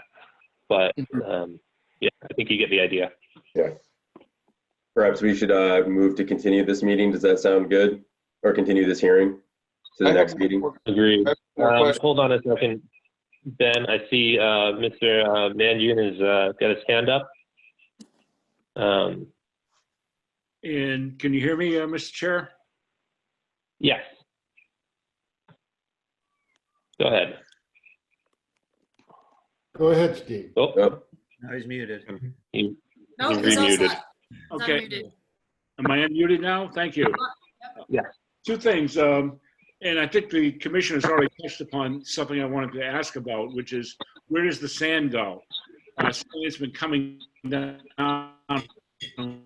whether under the purview of the commission to inquire about where the latest removal of sand ended up is something I'm wondering whether we need to talk about. I happened to be at the center when some of the construction work was going on, and I thought it was going across the street. But again, I don't know whether that falls under the purview of the commission. That's number one. Two, had a lot to do with the engineering issues, which have also been discussed. The perspective I have is that my neighbor across the street a couple years ago was replacing an existing retaining wall, and that involved a considerable amount which had to be approved by the town and DEP before it could occur. That it wasn't just a simple matter to say, well, I can put in X, Y, and Z, and that'll be good enough. It was a rather extensive project, and I suspect that might be the case here, given that this is an active dune, whereas the the project directly across the street from me involved replacing an existing retaining wall that was quite old, but nonetheless had to meet some new DEP standards. So again, I find hoping that the commission can entertain dealing with where's the sand going, where's it been delivered to when it's been removed, and then the issues about engineering, which include as I think our Dan mentioned, a gravel pavement or whatever you're going to do out there, what's acceptable. But that's my way of saying some of the things I think I heard the commission talking about. And with that, you can put me back unless you have a question. Okay. Okay. Thank you. Maybe Daniel, do you have a little bit of a historical perspective on some of those questions? I might have perspective on it, but I think we're short on information here. We don't know what's proposed really, other than dimensions of an area in a dune with some of that's already been disturbed. So I think you're. Oh, right. But I just mean, what happens to sand up there, the way the sand flows and some of those questions. The town does operate they store sand behind Olga Way there. But there's some mechanism like, if you clean up your driveway area after a storm, I think that normally goes there. That's the preferred tactic. But I don't know the mechanics of it. I don't know what if you need sand, can you go there and get it? I don't know. That's why the town stockpiles sand for emergency use.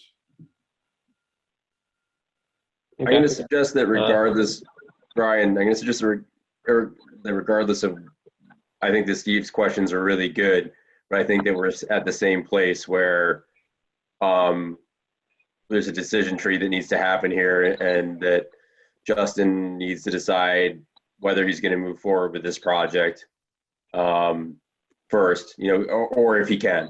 I think it seems like it's become an active dune. Can we move forward? So the town and Justin need to come to an agreement on that. And then from there, we can get into specifics about where the sand went when it was removed, or move into the forward discussion of what's going to happen to the site and if it's going to become a parking spot. But first, we need to figure out what the actual status is. So I think that we're still in the same place of continuing to the next meeting, unless Mr. Leonard has a different opinion about it. I guess No, that's a good point. What will happen if I've decided now? I work 50 to 60 hours a week, and I have a 1.5-year-old son, so I don't have a whole lot of extra time for getting these plans done and things like this. I want more parking, but it's not, I guess, a necessity. So if I decide that I don't want the parking, where do we go from here? Well, if you don't want the parking, in a manner of speaking, we could just deny the application and it closes it, and then you wouldn't appeal, and then the thing will just be put to bed. We can continue this other dates in the future. And if you want to look into it, you don't have to decide right now. We can sort of punt from October to November, and then from November to December, and let it sort of stay open for a minute while you make up your mind and decide what you'd like to pursue or not. And then, if I think, go ahead, Bill Holt. If I might just make a comment, I think we sort of established that he has removed sand from the dune, so I'm not sure we can just close it and let it dissipate. We have to take action. You're right. We have to have him replace the sand and vegetation that was removed. But that's what I was saying. I think that first we need to figure out what has happened regulatorily. We don't know that. If Doug was here, Doug just had such a body of knowledge. I'm not saying I miss Doug, but just if Doug had such a body of knowledge about all these weird little situations that can happen. So I think the first thing we need to do is figure out regulation-wise what has just happened. So we should continue to October 6th and figure out as a town what has just happened, so that we can actually give Mr. Leonard the advice and guidance he needs to either put sand back, whatever needs to happen, or just let it go, or move forward, whatever he wants to do. But we need to understand what he can do, which we don't understand now. Yep. I think, does anybody else have a differing opinion on the commission? Motion to continue. I think you're Well, we have one more raised hand in the audience. I think Mr. Leonard, the elder, is wanting to speak again. He's unmuted. Yeah. Go ahead. Okay. Oh, he disappeared. Where'd he go? Hello? Yes. Oh, okay. Yeah, hi. I'm Justin's father once again. What if he just wanted to dump some gravel in there right now and just end it at that? If he just wanted to put a little gravel in there so he could park there and just, that's the end of the project. Well, so to get to the point that Ben was saying, we have been talking about this so far as if it's a question of whether the spot is there or isn't, but we've left out the part where if the spot legally isn't there, then, technically there's a violation of the wetlands protection for the town, right? And for protecting the dune. And so he would have to, in a manner of speaking, put the dune back. And so if he put down gravel, that would actually be exacerbating the problem. If the problem does exist. And the question at this point has to do with when does nature claim this space back from a regulatory perspective. As your son was pointing out, other people, they sweep the sand out of their parking spots and it's no big deal. When it's a decade or, long enough for plants to start growing and to be picked up with satellite imagery, then you get into a question of, even if the spot was historical, in a manner of speaking, nature now has reclaimed it. And so that means from a regulatory perspective, then there'd be a violation. And that's the part that Ben's bringing up that we did forget to address. I think we need to figure out if there's his history at play, and history sort of wins it.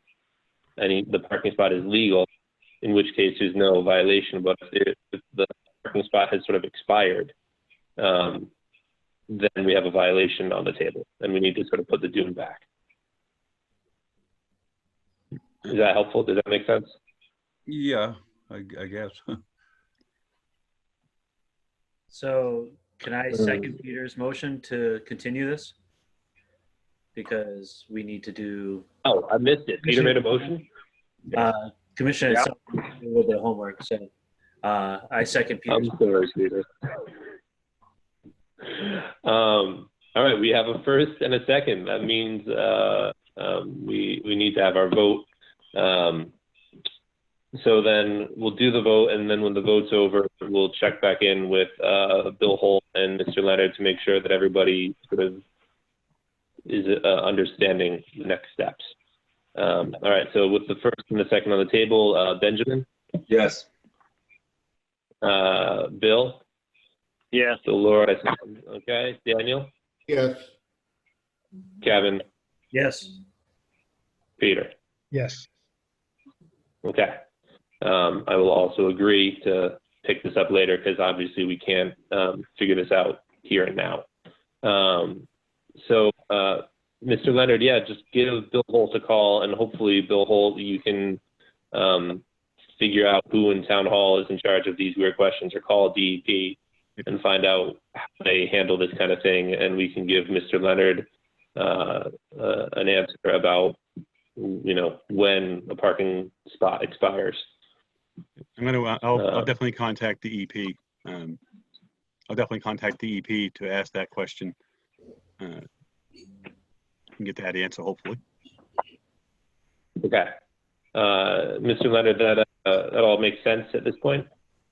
Yeah, so to me, my understanding is I'm currently going to be waiting. I'm going to contact Bill, and he's going to be contacting DEP, and then we'll be figuring out where we go from here. Yeah. All right. Thank you very much. Sure thing. Thanks. All right. We have F.N. Bud Kelly III, 24 School Street, DEP 050. Doesn't have the rest of it yet. An NOI for construction of an in-ground pool with grading in the riverfront area. All right. Bill Holt, what do we got? Well, I've reviewed the plans. I'd like to have the applicant's representatives present the plan, because I did ask for some information from them earlier today regarding the amount of work in the riverfront area, and the answers they give may answer some of the questions I have. So I think we, since it's new to us, we should hear the presentation first, and then I can ask my questions that I have, and then we can go forward from there. All right, great. So who's representing? Do we have them? Bob Grasso. Oh, there you are. How you Great. doing? All right, the floor is yours. How you doing? My name is Bob Grasso from Engineering Land Services. I'm representing Frank/Bud Kelly and Stephanie Kelly, located at 24 School Street. We filed a notice of intent with a DEP number of 050-1335 with no comments. The existing site has a building that was a dwelling that was built in 1957. The Kellys acquired the property in 1996. It has two resource areas, which were delineated by Norris Environmental in 07/2020. I don't know if you have the, yeah, here we go. I sent this in, okay. Here's the edge of wetland right here. It's flags 1A through 15A. And we have the river, the edge of bank. Bob, are you sharing your, I'm sorry, are you sharing your screen? I can stop sharing mine. No, I like that. Okay. I would have had to transfer all the files around here. Thank you very much. Just have to move it a little bit to the right, I think. I'm trying to, hold on. Yes. I know. There we This go. Zoom technology, I don't know. All right, so you're looking at, I'll try to show what you're looking at when you explain it. Okay. Well, the edge of wetland was delineated by North Environmental, as I stated, 1A through 15A. And the other resource area was the edge of bank, which is 1B through 13B. The first purple line is the 25-foot no cut, no disturb zone. The first yellow line is the 50-foot wetland setback. And the second wet line is the yellow line is the 100-foot wetland buffer. The edge of bank buffers setbacks would be the orange lines, which would be the 100-foot riverfront setback. And the second line that practically goes into over School Street is the 200-foot river setback. So basically the whole lot is within the 200-foot jurisdiction of the riverfront. So as I said, this lot was built in 1957, which consisted of the driveway coming off of School Street with that turnaround shown right there. And that's where it stopped in 1957, the driveway. And then the driveway went towards the house and a rear yard as shown in the light green shaded area. They have an existing septic tank located in the rear of the lot, rear of the dwelling, with a septic leach field area shown in orange right there. They have some grass paths that were, when they acquired the land in 1996, that went out to a crossing that crosses over the wetlands and the stream, shown there in brown. And there's they're on the upper towards the Triton area, which is, I don't know if Bill, if you can scroll down a little bit. Oh, the other up. Sorry, up. There's another crossing bridge that was constructed when they bought the property, and they have upgraded it. They have not expanded, but they did upgrade it. So what we're proposing to do is an in-ground pool, roughly 18 feet wide by 30 feet long, surrounded by a stone apron around the surrounding pool, and a proposed field stone wall. The majority of the pool area, roughly 2.5 feet high. The finished grade would be towards where it says Split Rock. That's a monument that's on the site.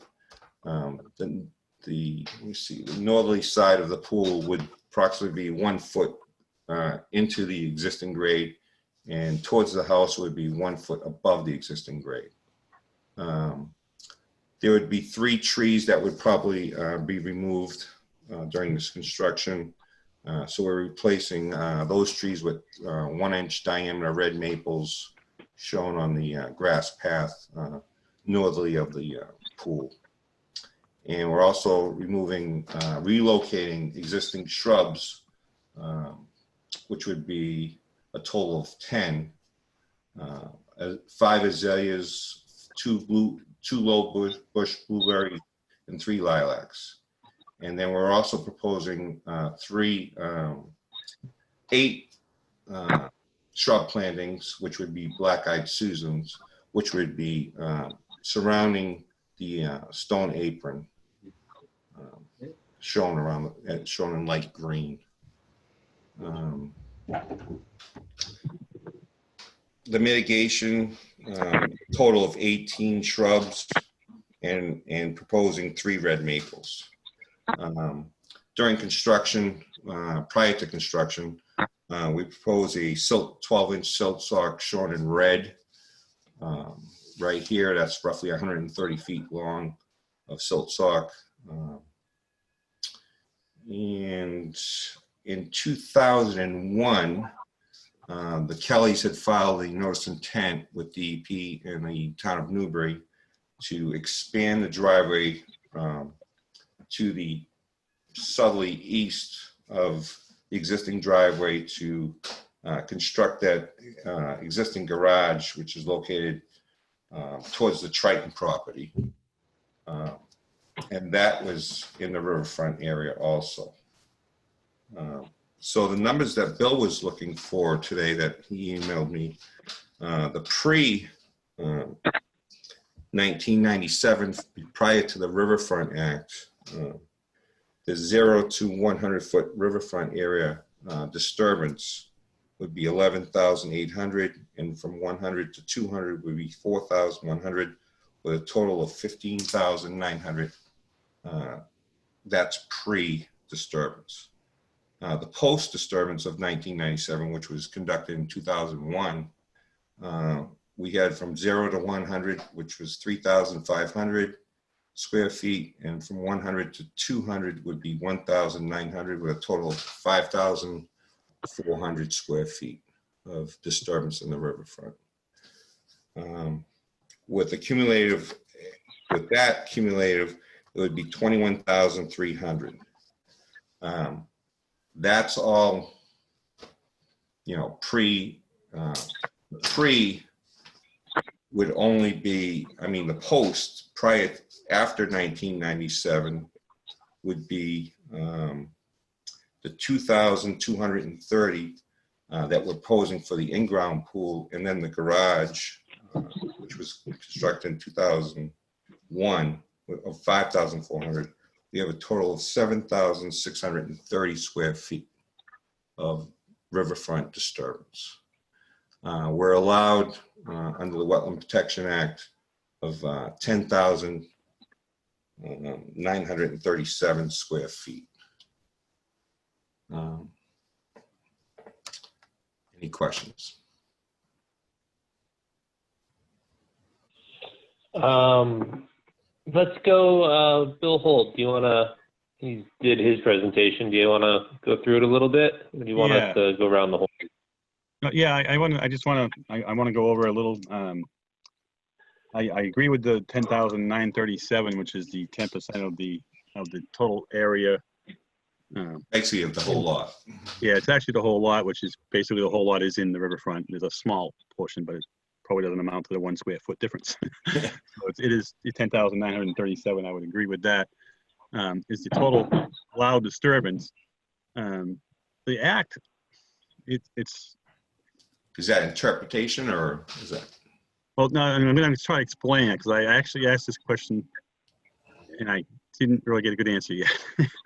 The question is obviously a lot of this disturbance on the riverfront was done prior to the acts. 1997. Yeah, before 1996, 97. So it's exempt from enforcement. In other words, you can't take it away what he already had been using prior to that. The question is does it count towards the limit that you allow, which is 10,937? If it is, obviously he exceeds that by 10,000 square feet between the 0 to 100 and 100 to. Yeah, we're up to 23,000. So if it does count, if the pre-existing disturbance counts, then I guess he has to meet the performance threshold, which I'm not sure how he does that by adding the 2,430 square feet of disturbance in pool. Although they did do it in 2001, so was by adding the garage. So I forget what he's saying is what he's claiming is that they're allowed 10,937 new disturbance since 96, 97, and he's only done 5,400 with the garage and the driveway for that improvement. So he still has a balance of about 5,400, 5,500 square feet that he could use, and this is only 2,200, so he meets the standard requirement from 100 to 200 of doing the 2,230 square feet. I'd like a little clarification on that, maybe from DEP, as to how, if that's truly how they apply it, or if the total disturbance on the site that's currently existing is already in exceedance of the 10,937 square feet. Is he allowed any more than he already has? I don't know the answer to that, unfortunately. called a Yeah, few it's people. well I and- talked to Steve Erickson from North Carolina before the meeting regarding that issue, and he said it's more of an interpretation of how, there's no, it's who you speak to, how they interpret it. I mean, it's a vague, it's not set in stone saying, okay, we're going to add this area and this area and this area. It's how you interpret the regulation. Yeah, it isn't clear. I agree that it's not clear. It doesn't specifically say that you have to include all disturbance. Yes. And that's your limit. It doesn't say that. But if we It go, implied that you allowed 10,937 additional over and above what was done before 96. And that's where I don't know the answer to. I'm going to contact DEP and see if they have an answer. yeah, I know pretty when much you all filed that it- disturbance has been like, grass lawn. It's all been stabilized. It's been over, since they've bought it. It's been like that from 1996. And I've talked to Bud Kelly, and he said he used to mow this lawn when he was a kid. So, I mean, it's been active since, a long time. Yeah, I guess the question is, I understand that it's exempt. You can't take it away, and you can maintain it. It's clear in the regulations you can maintain what you're using currently.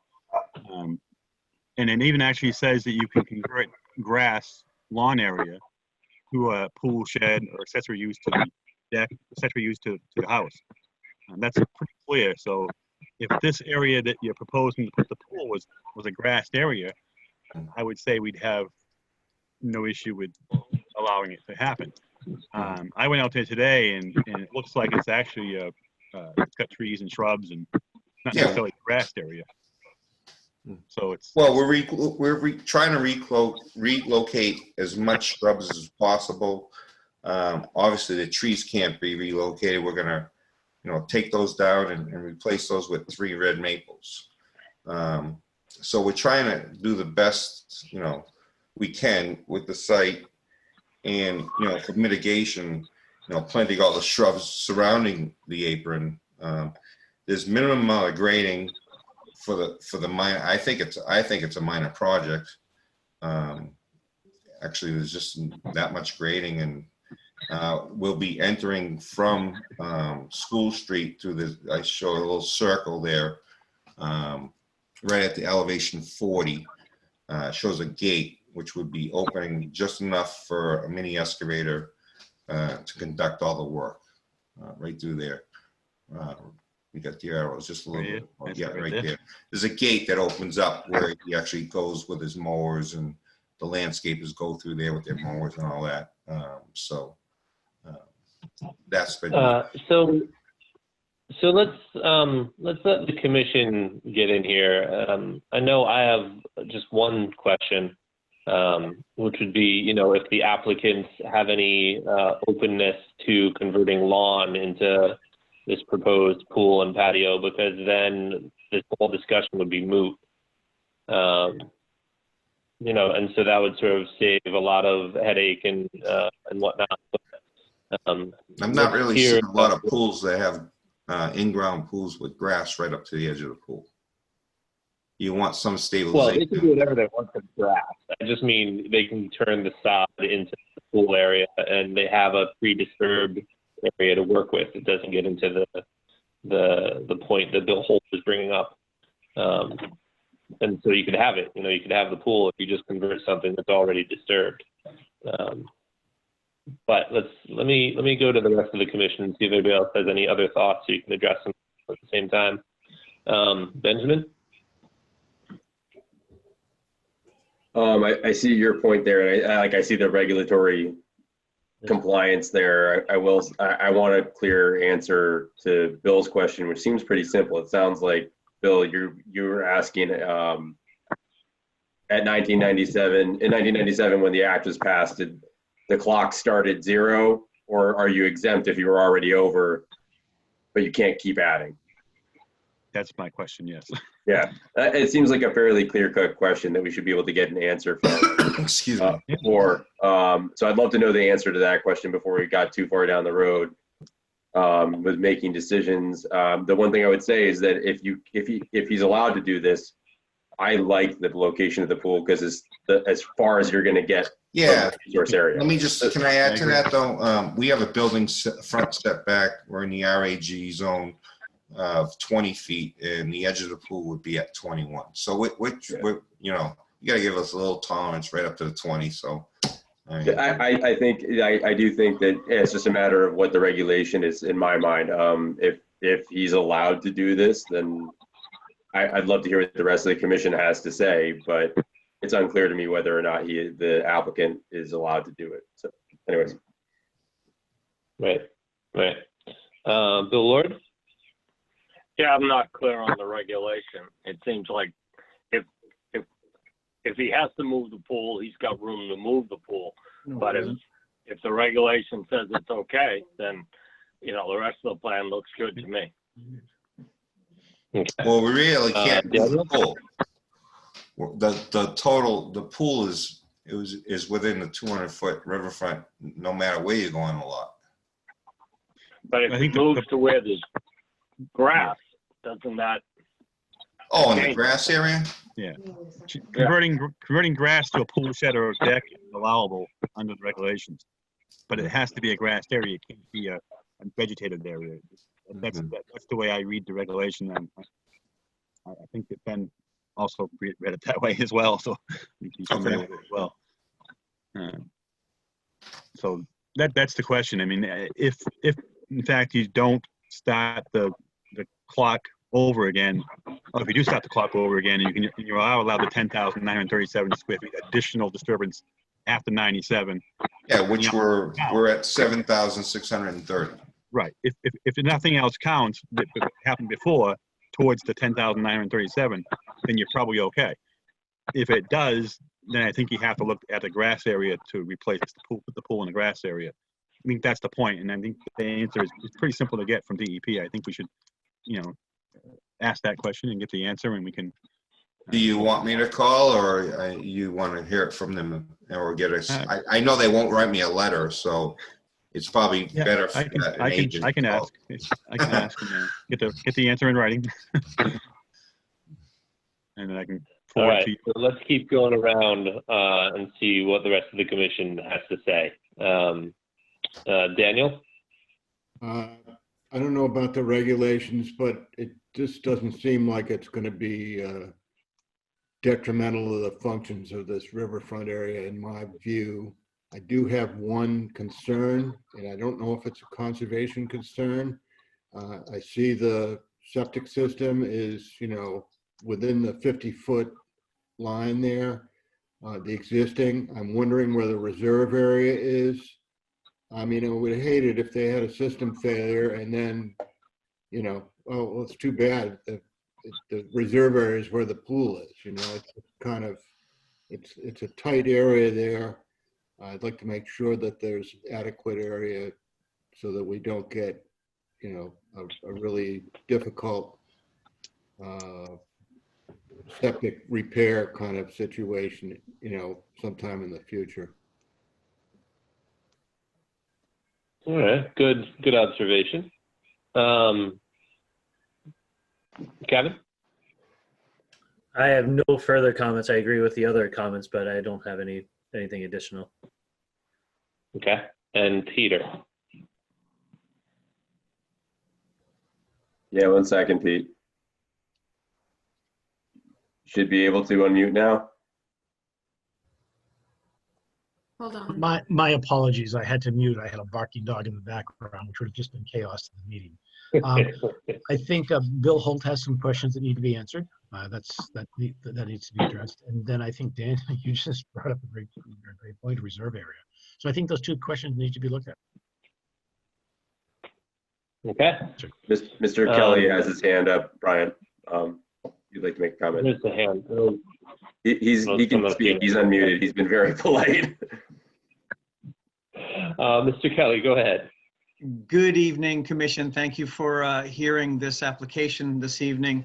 I was listening intently, and I can certainly address Dan's concern with the reserve area and access when you talk about moving this to a different area. If you look at the topography, it drops quite a bit, and it is nestled where it is right now. It actually nestles kind of away from the watershed, if you will. And also, if you look at the access to the backyard, that gate is the access to the backyard. If we choose to move the pool closer to the house, we lose that access because we've got quite a grade increase as you get from that low point as you head towards the Triton driveway. So it really is a natural. Anybody please drive by, take a look. You'll see it's the access to the backyard. So any future repairs can be managed through that. If we move the pool closer to the house, we lose all of that. And then the other part of that is to consider moving it onto the grass area behind the house. You're now in our septic tank, in our septic line, so that really it's not feasible to move it there. So the other part of that is the reserve area may be, believe it or not, closer to the house from where the existing septic leaching field is. It may end up closer to the house and at the point if it needs to be done, because that is open lawn that could be repurposed, if you will. So I just wanted to just chime in and say, any of you are welcome to take a look at what we're thinking and see that it does nestle away from any water or any wetland areas. It's as far away as we can possibly get it. It becomes a feature of our backyard, but not the focus of our backyard. It's not huge in size. It's just a place to cool off. We do love nature. We love what we have created here and what the Dunnings did before us. The paths that were referenced were built in the 60s. There is a slate path that goes around the entire property that the Dunnings did. And I used to mow the lawn here as a kid, and the lawn has been there as long as I've been pushing a mower. So we're glad to keep it natural. We want to keep it nestled in. We don't want it to be this showy thing. We just want to have a place to enjoy as a family.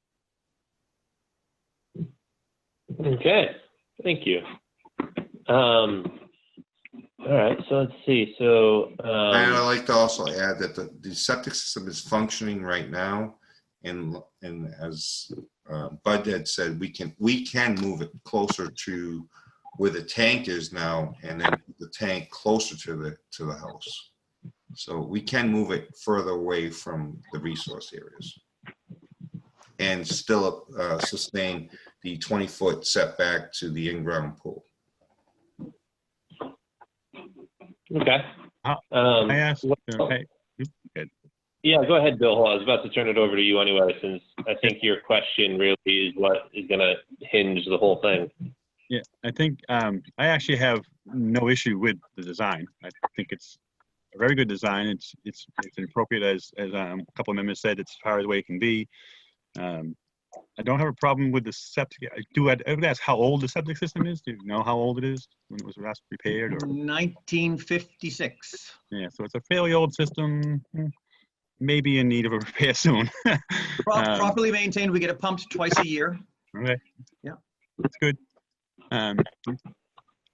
So I mean, even if it does have to be replaced, I see places it can go. So I'm not, I mean, the septic system can be replaced. As Bob had mentioned, either closer to the house or even parallel with the grade that's in this area here. That's outside the 50, which maintains the Title V setback. That's an allowable use in the riverfront. It would be an upgrade system also. Right. And there are alternate systems, Presbys and other systems that make it smaller and treats it effluent before it goes in the ground better. So I'm not worried about so much the septic. I'm just more worried about the technicality of it, whether or not it's a appropriate permit to grant. And that's really all I'm looking for. If DEP says yes, that's fine, and they give us the answer saying it's allowable, I don't see how we would want to say no. It's not that offensive to me. It's not offensive at all. I think it's a pretty good design, and it's a fair request. To use your property to enjoy it. So I don't have an issue with the design. I don't have an issue with the possibility of septic being moved later. I do have just a technicality really is whether or not it's allowable, permittable use under the Rivers Act. So we find that out, and I think we might have the answer we need. So as long as there's no other concerns from Mr. Kelly or Mr. Grasso, I'm going to go ahead and move to continue this to the October 6th meeting. Bill, can I just ask one question though? Since the DEP did review this, mean, do you think they would have threw that up as a comment? Well, I did notice that it didn't include the 5,400 from before, so, or the existing, it does ask how much use is in those areas, and it wasn't listed in the application. I think Okay. if you put those numbers in there, they might have flagged it, Might but have where it flagged, only threw a flag up. specified the 2,200, I think they may have overseen it. I know right now, unfortunately, they're not even in their office. They're not going to DEP in Wilmington. They're not present. So if you submit this, if you didn't submit it electronically, they probably have no way of seeing the plans or the actual application fully. They processed it as being complete an application, so they gave you a number. The comments may come after the fact. They may come, if we issue a permit, they may come then, and they may appeal it then. So I think to find out now then is we'd better have to than deal with appeal it later. Yeah, then we'd have to deal with it later. Yeah. I mean, I think it's good to know the answer to this. I'm certainly gonna find out whether they close this next on the 6th or not, if we don't have an answer, but. It seems like a grandfathering issue to me. It is, except the question is, how is it grandfathered? Is it grandfathered, then you start the clock again in 1997, and you get another 10,937 square feet of use, or is the use that you already have already exceeded and you're not allowed any more use? That's the question. And I don't know. Like you say, it's not specific. I read it several times in the last week trying to figure it out. It's how you interpret it. So exactly. And I've talked to different people who interpret it different ways. So it is a possibility that we need to have DEP's interpretation, because they're the ones that are going to ultimately decide if we approve it. If they don't, they could appeal it. Yes. Gentlemen, I appreciate that you have other people to listen to, and I just want to make one last comment. When we pulled permit and got our DEP filing in 2000 to build our garage, we technically would have been over the square footage then as well. True. So even these two disturbances that we've added since our arrival here in 1996 are still less than what's allowed in the 10%. So just yeah, I agree with you, but we would have been way over the 10,000 square. So let's interrupt here, just because as Ben pointed out, I think we have a standing question. Mr. Kelly, if you happen to have any copies of what DEP said back then, feel free to send them on to Mr. Holt. More information would certainly be better. But as we see it before us, we've got to sort of get that question taken care of. Yep. In a direct manner. So, Ben, I believe you made a motion. I second that motion. So, excellent. So then, let's go around the horn. Benjamin? Aye. Bill? Lord? Aye. Daniel? Yes. Ben? I think that was Kevin. Yes, you broke up a little bit. Oh, and Peter? Yes. All right, and I'm also going to vote in the affirmative. So we'll pick this back up again on the 6th, and hopefully we will have an opinion from DEP, either fresh and brand new, or Mr. Kelly will have an old opinion that says something to the effect that will answer our question one way or the other. And we can move on then. Can I just say one thing? Yeah. Is there any public abutters that would like to weigh in on this? I'm not seeing any hands up on the side. Nope. No hands. If anybody wants to wave at the screen or hit the raise hand button, now's the chance, but I'm not seeing anything. Okay. Thank you, everybody. Appreciate your time. Thank you, Mr. Kelly. Thank you very much. All right. So next one up, we have Leslie Dickey, 444th Street on Plum Island, an RDA to remove and dispose of an existing deck and replace it with a new deck using the same footprint. All right, brilliant. This sounds hopefully simple. We hope to. I think it's straightforward. So, Bill Holt, do you want to start us off? Is there anything right away you want to bring up, or shall we let the Dickies? I will show you what they submitted and wrote briefly, because I don't have an issue with any of it. So let me see if I can call it up. Share my screen real quick. I have such a non-jurisdictional comment. Go for it. You can. No, it's so bad. I'm not even going to do it. It's complaining about my Raymarine electronics, and it's just not fair to Miss Dickey to bring that up. So I don't know if you can see the pictures on the screen. This is a picture of the deck they're trying to repair or replace.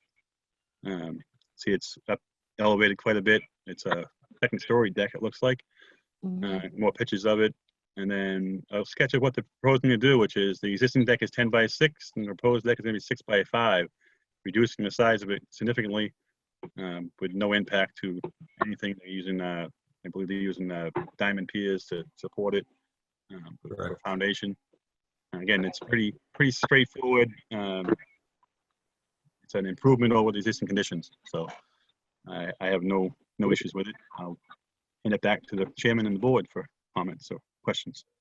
Yeah, I think I agree. It looks pretty straightforward.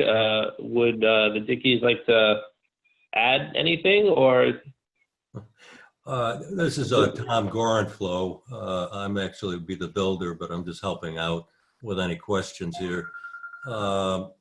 Actually, Leslie would like to take the area that right now we've shown in the red area that it's 6 by 5. So that's 5 feet out from the house and 6 feet wide. There's an area there you can see to the right that's about a 2 by 2 area that's existing.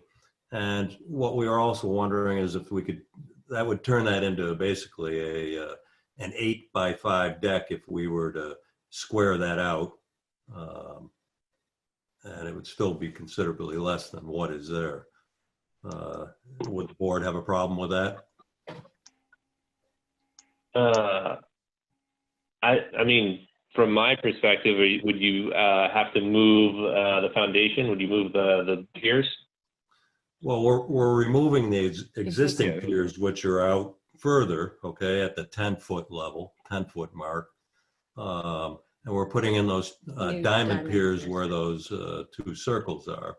But that would probably move over. You would move one over to the right, and then you'd still have the same amount of piers. I mean,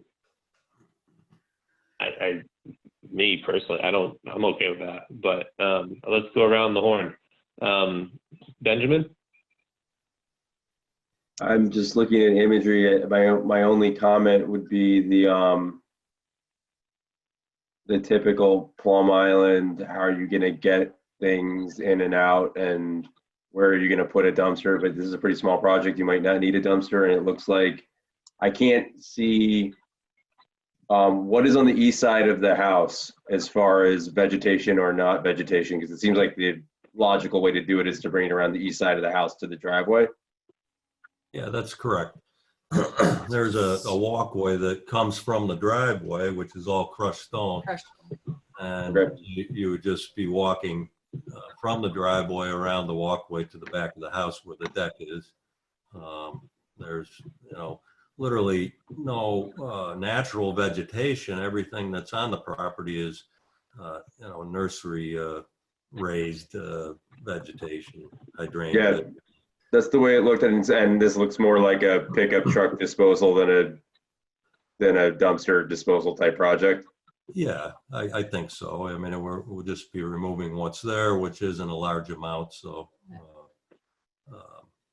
I have people that would pick up a load like that do pickups, as you're aware. There are people on the island that do it.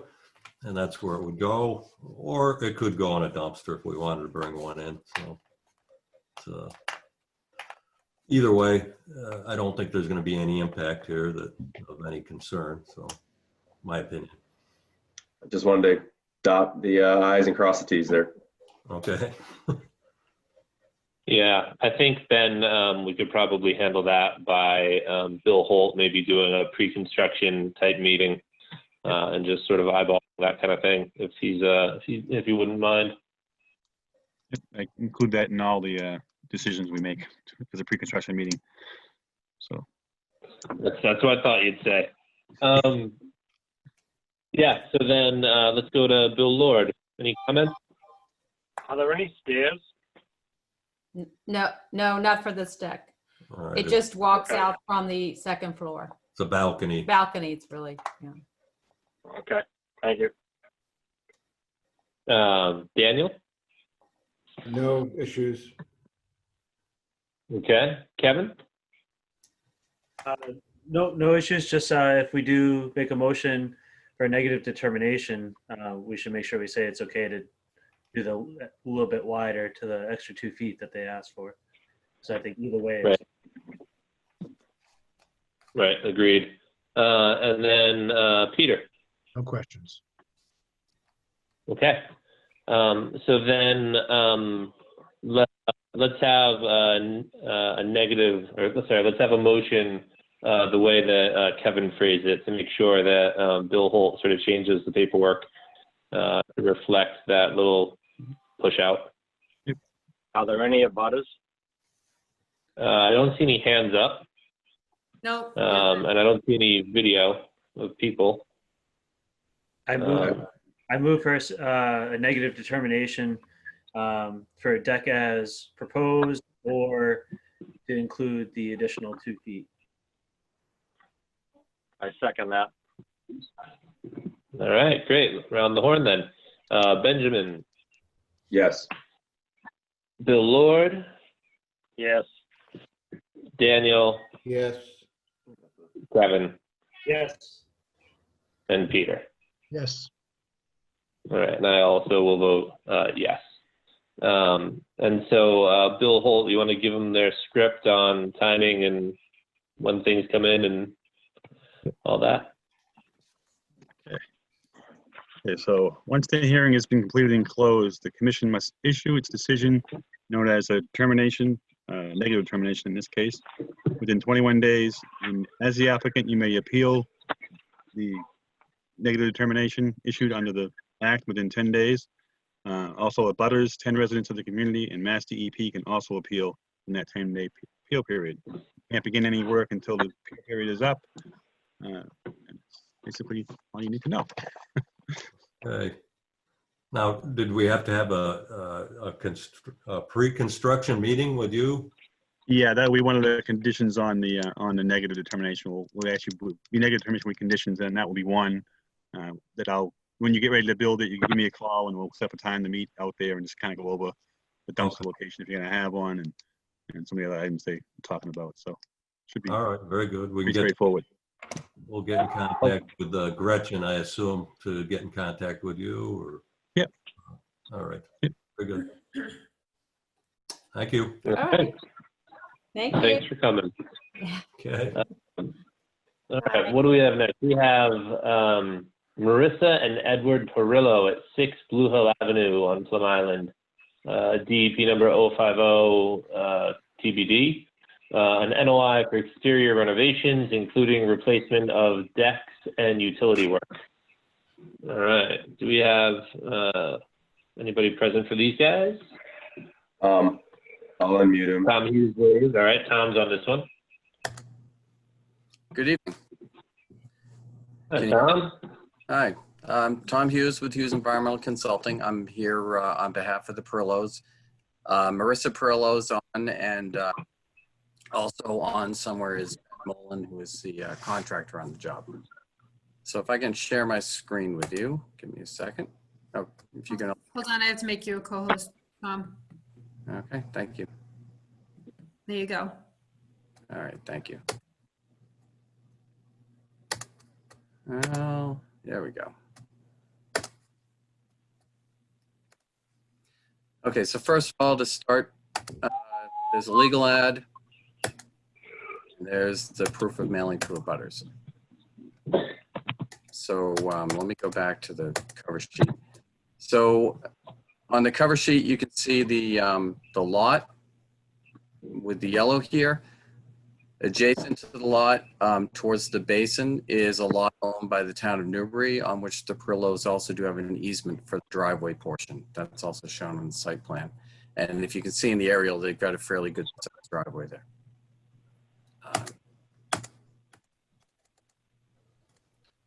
Another thing to note is I made a note that the architecturals that were included show lattice that's no longer accurate, and they'll be 2 feet clear at the bottom. That is shown properly on the site plan. I'll get to in a second. So the location, Plum Island, on Blue Hill, which runs down towards the basin. This is the house. You can see the large parking area. That large parking area is where we would be placing dumpsters and having materials delivered for the project. The site is within the AE 13 floodplain. So again, here's the property. There's decks on the eastern side, a stairway coming off the north of the home. You can see a little bit of a section. It's not really a cantilever, but a portion of the building that comes out onto these posts here. Another photo of existing deck. The western side, you can see the end of that section that juts out that was shown on the northern side of the home. And then the southern side where the propane tank and there's a tree along the side. It's a fairly typical residential lot on Plum Island. Existing house has a solid foundation. So these are the architectural, there's existing decks. What we are proposing to do is to take down the existing decks, and if you can see, this is a geometrical pattern, put in this sort of angular deck and stair configuration to kind of address to the home and really kind of jazz it up a little bit, so to speak. So as you can see, this still shows lattice down to the ground. We no longer are doing that. They'll be 2 feet clear for sand movement. So I just wanted to show you the architectural so you can kind of visualize that, because right now we have this setup, which is a fairly traditional set of decks. And then what we're going to be doing is going to have that kind of funky angular stuff going on. So, you know, stairways going up. There's crazy geometry going on. So this is the site plan. You can see we're replacing decks. You know, replacing the existing decks and stairs, which are on 2 stories with this deck setup. We also are proposing a shed back here. And to give you some numbers, I sent some numbers to Bill, and then we had to actually make a couple minor corrections to them. So I sent this in a second email to Bill earlier today. But we're basically going from existing 299 square feet of deck to 303 square feet.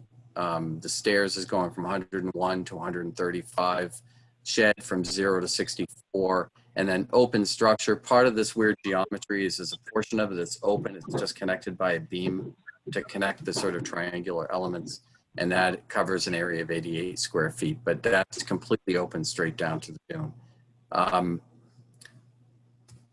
So it's a relatively simple deck project. It's just really weird angles. Let me back this out. You know, so it's not your typical deck layout, but it's really going to be pretty amazing. It is within the AE 13. On this cross section, you can see the elevations, which are over here. This is the flood elevation right here at 13, the dashed line. And you can see that the bottom of the structure is actually going to be up here at around 15. So we're above the flood.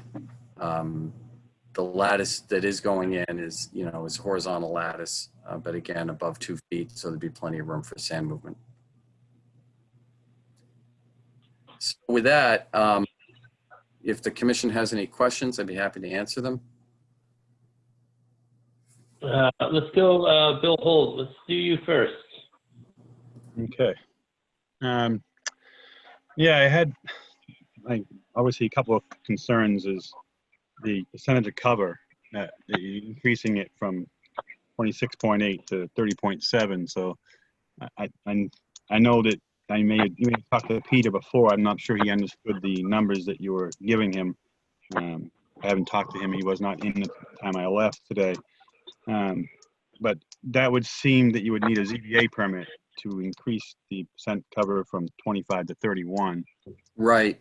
We, yeah, and the contractor, and prior to that, the architect met with Sam before he left, and then the builder met with the building inspector, with Peter.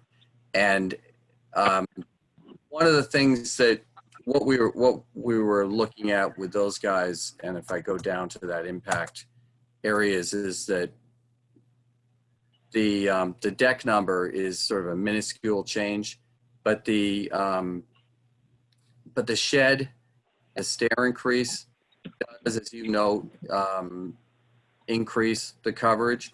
So while we would like to ask the commission to approve what we have here, we're either going to go to zoning with this, or we would end up pulling and not doing the shed, and we might, like, on the angle, move it over 6 inches, which would basically bring us to an equal coverage number. But from a conservation point of view, I think what we've got, complies with the standards, and we could either make very minor wiggles to get out of having to go to zoning, or we could go to zoning as a special permit because it's already over lot coverage with existing. Yeah, I know Peter has said that, for something like this, they've gone, other applicants have gone to the ZBA and been successful getting it approved. So I'm not saying you wouldn't get it, I'm just saying you'd have to do that step most likely. Yeah, no, absolutely. But what we would have to do, we had a discussion with the contractor today, and there's some, first of all, we counted in that 30 point whatever, an area that is right here, which is just an open steel structure. It's not really deck, and we're not sure that actually has to be counted, and that's 45, I think 45 square feet on the plan. So there's a couple things that we want to clarify with Peter as to whether or not they would be counted in that. Okay. And it may be that if we don't count that area there, and if we get rid of the proposal, that maybe we can keep it so we're not increasing the percent. So we certainly would go to zoning if we have to go to zoning, and we'll readdress that with Peter. Yeah. Okay. Yeah, that's fair. Next question I had is, proposed outside shower is located right where the existing propane tanks are. So where are the propane tanks going to be moved to? And that's a great question.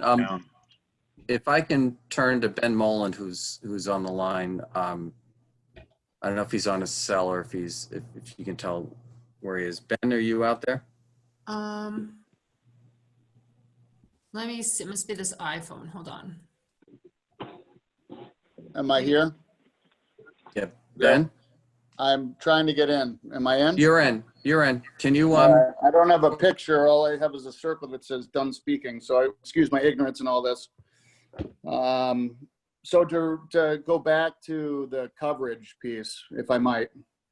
Well, can we first Ben? Can we just on the shower? Yeah. The shower is going where the propane tanks are going. So where would the propane tanks be relocated to? We could move those forward. Currently, they're kind of placed towards that inside corner where the proposed shower is going to go. It would be quite easy just to slide those forward. I'm pulling up the plan right now.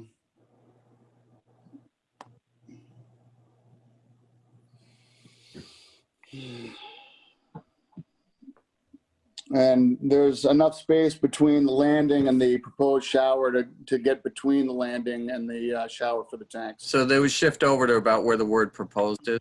Yeah, I'd say. Okay. I'd say. So as far as the lot coverage piece is concerned, do you mind if I go back to that? Hello? Yeah, I go ahead. Yeah, so there's a couple of different discrepancies that we found in reviewing this. And the shed, obviously, we can eliminate at 64 square feet, and the open steel structure, although listed as at 88, shown on the plan is actually only 45. So there's a difference in the numbers right there. So I know we talked about reviewing this with Peter, but the math at the end of the day, if we were to remove the shed and view the open structure as negligible, would put us down to 27.1% lot coverage over 26.8, which is only about 0.3%. And so it's pretty darn close. I'm not sure if that's relevant or not. And again, this is my first go of this, and I just want to, kind of present what I see. Does anybody have anything they want to say or add to that, or kind of give me some lead on that? Well, I think if I can add, Peter is the one who ultimately makes the call and go into zoning, but if we can get it down that close, my point was we can shave maybe 6 inches off something, make it a little bit. Well, right, that was what you and I had talked about earlier, Tom, was like if I pulled 6 inches off the leading edge of that front first story deck or all the decks, we would get the 13 feet that I think we're looking for pretty easily. But in terms of this, it's a zoning issue, not necessarily. Right. So I'm fine with that. The point. I think let's bring it back to the conservation stuff. Okay, fair enough. So that being said, what conservation issues, Bill Holt, have we got that are on your radar? Actually, the only other one I had, and I wrote it before I actually went out and visited the site, and now that I see where it's coming from and where it's going to, I have less of an issue with it. Is the trench for the utility line is actually crossing this paved street and the gravel parking lot, and essentially is not really affecting anything. So it's a temporary disturbance. In the end, it will be restored back to the way it is. So I don't have an issue with that after I saw where it was coming from, where it was going to. So I don't have any other issues other than I had an issue with the lattice going down to the ground on a couple of the sketches I saw. It showed it going right down to the ground. And I brought that up to Tom, but I think that it was corrected in the narrative. So I'm all set with that now. Other than that, I have issues. So yeah, I do see you using sonotubes. I was wondering why you weren't using the diamond piers. Well, my preference now, aren't they? Yeah, well, my preference right now is sonotubes over diamond piers. The problem with a diamond pier on a dune is if you get scour erosion, the diamond pier relies on that block resting on the ground, and the rebar or whatever that is that goes in at angles, it relies on soil right up to the bottom of the diamond pier. So if you get any scour underneath that block, you lose your stability, whereas the sonotubes are still allowable for decks if it's okay with the building inspector, and they can take a little more scour and maintain their because they're more resting on the bottom of the sonotube and a little bit of friction along the way. So it's a more to erosion structure. It's more like a shallow pile as opposed to a diamond pier, which in any, if you were to have a flood at 13, it's going to have water kind of even maybe gently moving through the site. And if it's scoured out even 6 or 8 inches under the diamond pier, I'm not sure that the deck stays up or intact. So I'm not a big fan of diamond piers in the dune. They're great on inland settings, relatively stable. All right. All right, then let's take this. Sounds like you guys have sort of worked out those details. The thing that I haven't seen or heard a comment about is vegetation. Just looking at the pictures on the plan, it looks like there's a tree where the shower is going to go. So I'm presuming the tree's coming out. Is that part of the plan? And where the shed is on the map, it looks like it may or may not be like vegetation right there. I can't really tell on the angles. So, yeah, there's a lot of the site that is not vegetated, and I think, Bill, you were out there, so you probably saw that. But let me go to this. Yeah, those pictures. Yeah, so you're looking at this right in here. Yeah, so this would have to come out for the shower. But you can see there's an awful lot of areas to plant there. You know, we would accept a condition that we have to plant among the plantings 1 tree. The other thing we said is that anywhere where we remove deck and we don't cover with deck, we would be planting. And because the Perillos have been so focused on the deck, we haven't given an awful lot of thought to an actual landscape plan. But like I've done on some other Plum Island projects, this is a plant list is a subset of a list I developed actually working with the biologists at the refuge on when we did the project down off Temple East, which involved an awful lot of native plantings in a huge lot, you know, for the Coxes.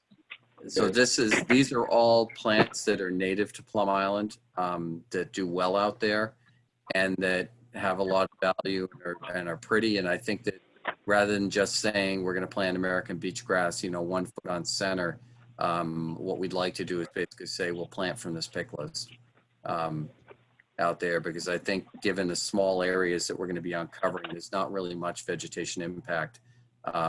It might be nicer to put something like,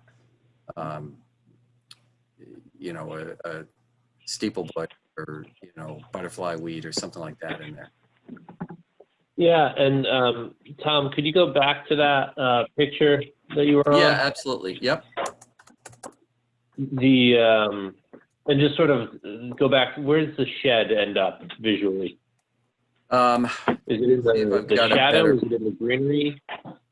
Yeah, let me see if there's a better picture of that. So let's look over here. So the shed is back around here. And that picture is not great. But let me see if I can find a picture that I think I've got one of all 4 sides. Let's take a look.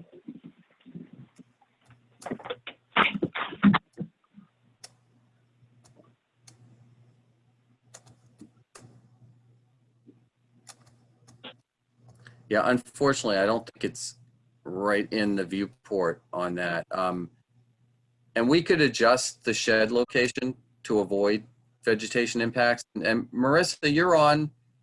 Can we unmute Marissa and maybe she can tell us whether there's any vegetation where that shed is going?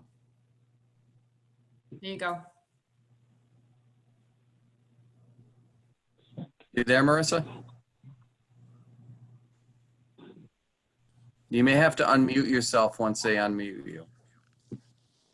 It looks like she's unmuted.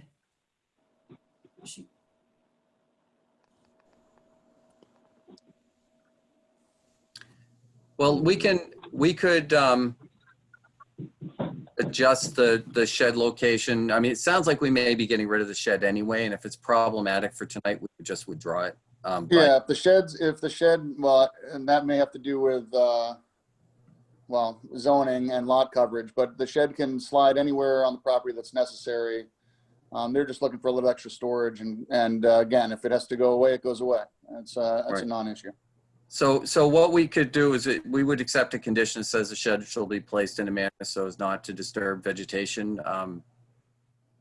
And that could be dealt with at a pre-construction meeting if that's acceptable.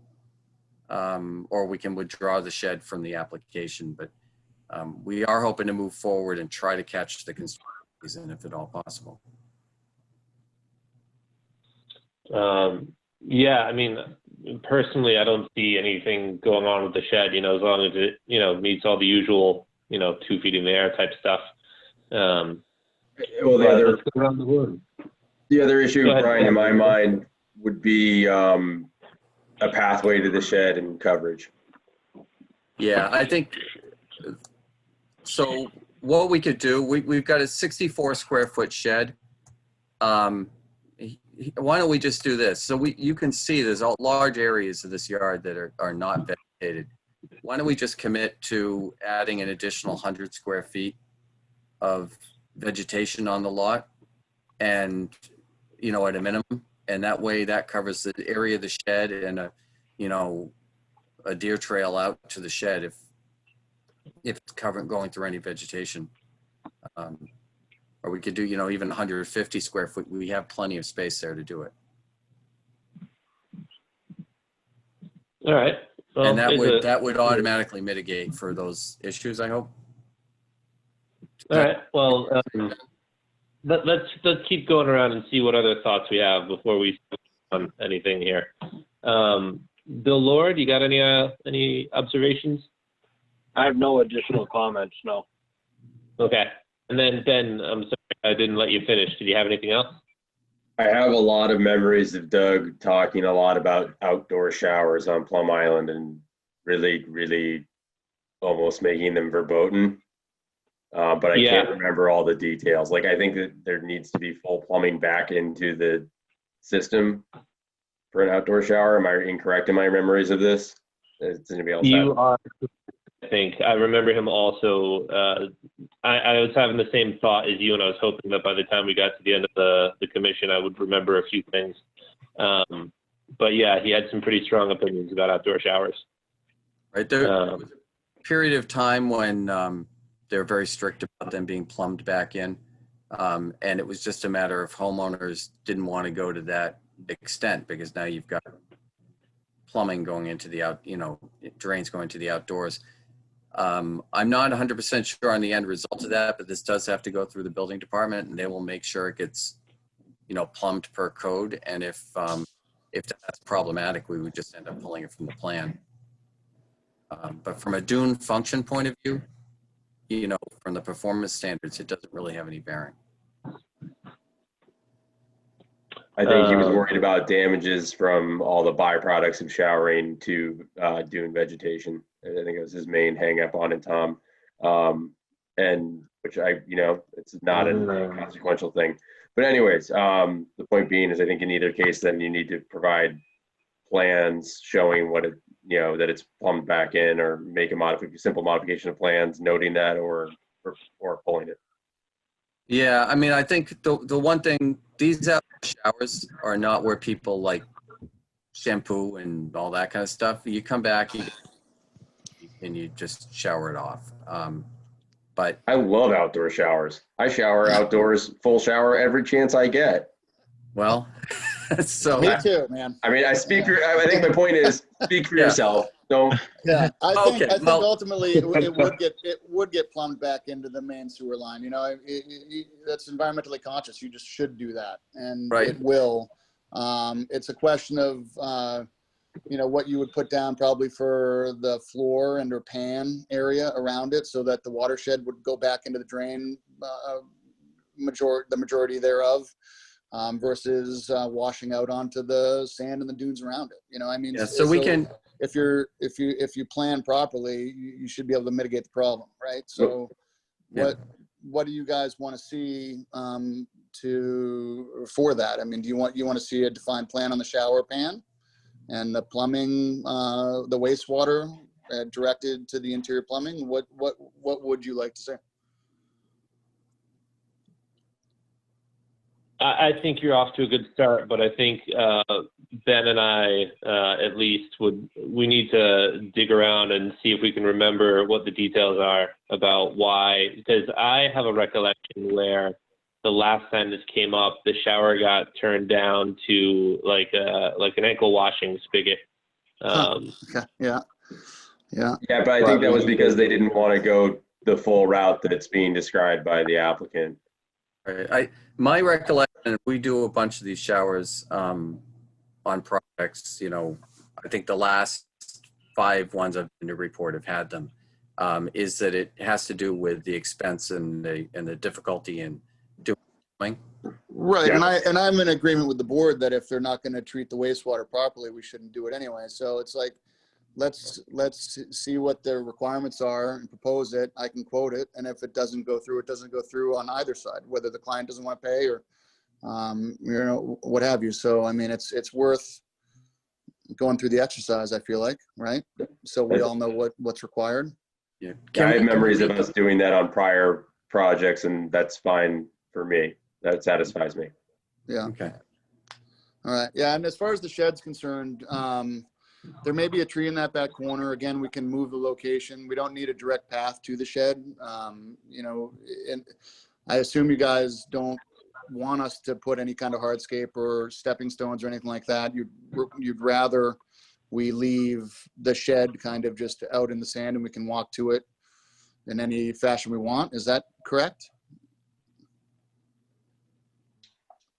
I think I would prefer a defined path with square footage calculated for it, rather than, that's typically how we've handled that. All right. So what do you put in the path? Gravel or clamshell. Gravel or clamshell. Yeah. You and I can talk about that, Ben, offline, but what I can do right now, let's just use some math here. If the shed is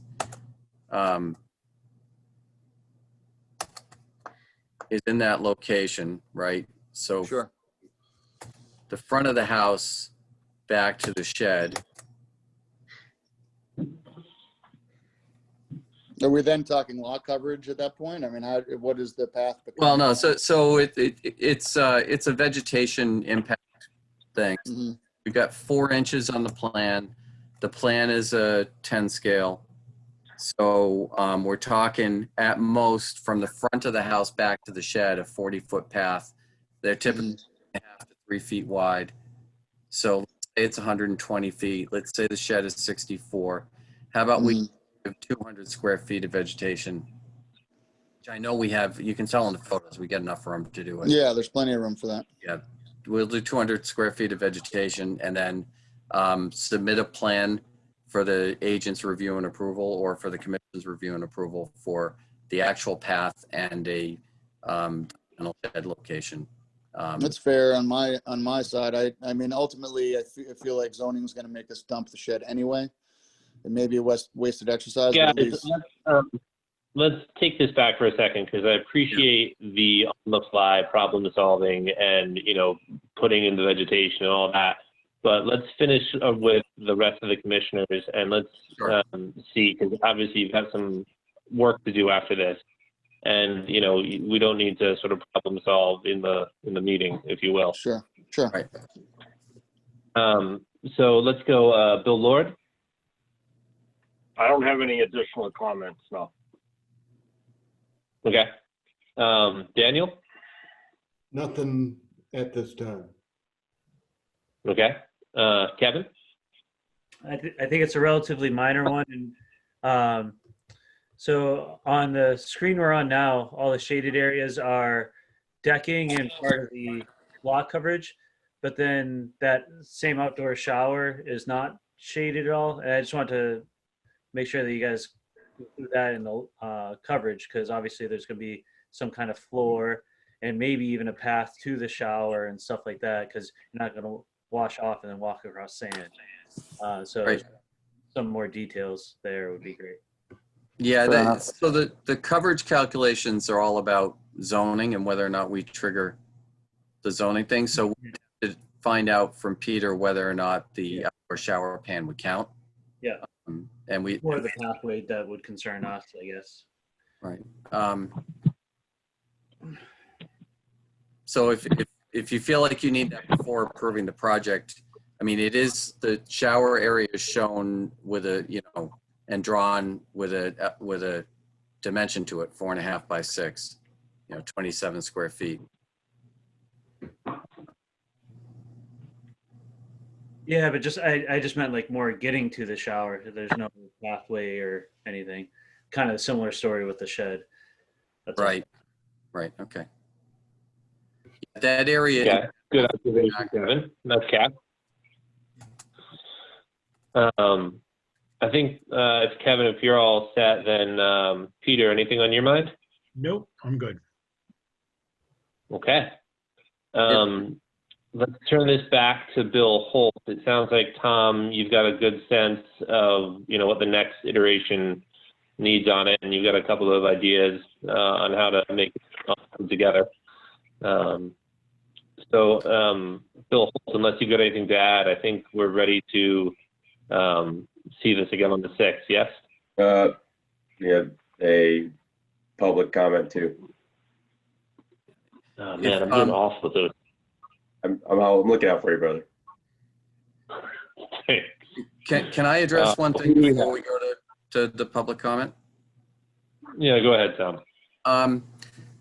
If the issues are having to do with the shower, the path, and the shed in the path, first of all, from the bottom of the stairs, which will be about here to where the shower is going, there really is no vegetation to speak of. So if there's any chance that we could condition that those would have to come back to you for review and approval by the commission of a detailed plan showing the actual footpath connections to the shower, the plumbing for the shower, and the shed location with respect to any vegetation and path to it.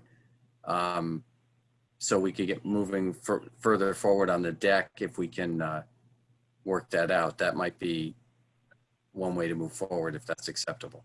But I do want to hear what the public comment is. So. Yeah, who wants to talk then? I'm not seeing. I got him. I just unmuted Mr. Manjan again. Oh, all right. I think the chair's comment was appropriate when he talked about problem solving. I can appreciate that there's always a need to do some tweaking in these discussions, but to me, there were some major issues that need to be resolved, such that we didn't have a plan before us on. So I think I get the commission moving towards continuing this, which I think is a good thing. Part of my concern also arises from the whole discussion about the shed and whether it's going to be allowed or not. I've heard past at least more discussions where one goes to the ZBA and they say, well, the Concom's okay with this. When in fact, the Concom hasn't signed off on the shed being okay. For instance, it would say, we want to see what the ZBA says. So I think at some point, and I think we're moving towards that, we want to have a more finely tuned plan to present to not only the commission, but about what we're going to approve and not approve. I think the commission shouldn't be in the place of saying, gee, does the shower stall count or doesn't it count? Or will the shed be included or will it not be included? Because there just could be all kinds of adjustments to the plan made as we move from one board to another. So I think I'm hearing the commission saying we want to see a better plan, a more complete plan, I should say, that has been presented, and I think that's a good thing. And I'm glad that my read of the situation is that we'll not be voting on this tonight. But in the future, I would really urge the commission to say we want to have a very complete plan in front of us that may be minor tweaking, because I can appreciate that there can always be some minor tweaking, but some of the items under discussion today, I think, do not constitute a minor tweak, and I think we want to be cognizant of that in the future. Do you mind if I? Hold up before we move forward. What we have been forgetting is Mr. Manjan. Could you please state your full name and address for the record? Certainly. I'm Stephen Manjan on 14th Street, Plum Island, 21 14th Street. Thank you. You're welcome. May I add something if at all possible? Hold on a second. Hold on. Yep.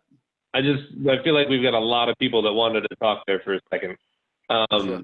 So just out of curiosity, who wants to respond to this so we can do this in a reasonable order without all jumping over each other? Yeah. First, Ben, let me start with this. So I lost. Well, hold on, Tom. Is it just you two? Did anybody else have, like, Ben, you were talking too? Was Bill Holt, were you trying to get in on that, or? No, I was just listening. No, I think it's just the two applicants. I just want to make sure that. Okay, so I just want to make sure we're talking. Yeah, so Mr. Chairman, if I may, the issues with the shed and with the shower are valid issues. I get the commission's concerns that we need more detail on that. On the deck portion of it, I think from what I heard from folks, there really don't seem to be any concerns on that part. And we are trying to move forward, and we may end up not doing the shed. So I think, if you wanted us to end up continuing to the next meeting, come back with a plan that details everything, that would be great. But if the commission can find a way to condition that those elements of the project for which you want more detail are submitted to you for full commission review and approval. In other words, we couldn't do the shower and we couldn't do the shed until we present you that more detailed plan that addresses those issues. Then that would allow us to go forward, have the discussions with Peter about zoning, and then we would figure out more whether we're doing the shed or not, and come back to you with the, with a conditional plan that would include maybe just the shower or the shower and the shed and appropriate footpaths, and any mitigative plantings required. That would be, I know that would be appreciated by the applicant, but again, we respect if the commission wants this all detailed on one plan, then we would look to do this on the 6th and see if there's any way that if we could get that update into Bill quickly, if there's any way we could maybe have the order prepared in advance so that it could be issued shortly after. That would also be something that would be just, we're running up against the construction season. I am glad to see your meeting twice next month because that's going to be helpful for a lot of people. Okay. Well, personally, from my perspective, if you shear off the pieces on the ground, I don't see any reason not to do it the way you were just talking about for the deck. However, I do want to be mindful of Bill Holt's workload, and I don't want to create anything excessive, for him. So I'm going to leave sort of the final vote to him, because more paperwork is more paperwork for Bill.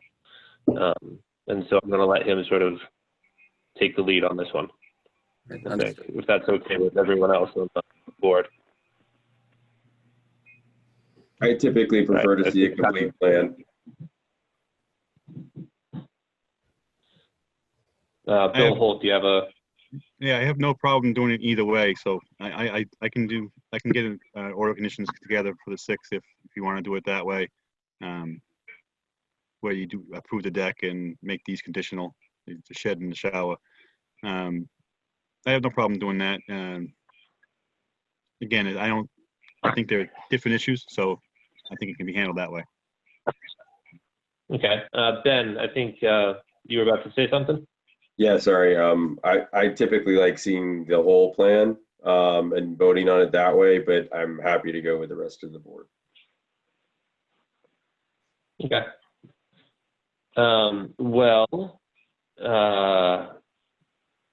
Yeah, I think I don't think the outdoor shower, I don't know about conditionally treating that. I think I'd like to see that sort of separately again, because that's a lot of work. Sort of doing that as a side bit. I don't think I'd be comfortable with that, but if we want to sort of shear that off and just excise that from this project, and we just really did approve the deck and we saw the plumbing again, I'd be okay with that one, personally. But again, I'm with Ben, where if people want to go a different way, that's fine too. So let's see, does anyone want to make a motion on this one? I motion that we accept the deck and condition out the shower and the shed. All right, that's a first. Anybody want to go second?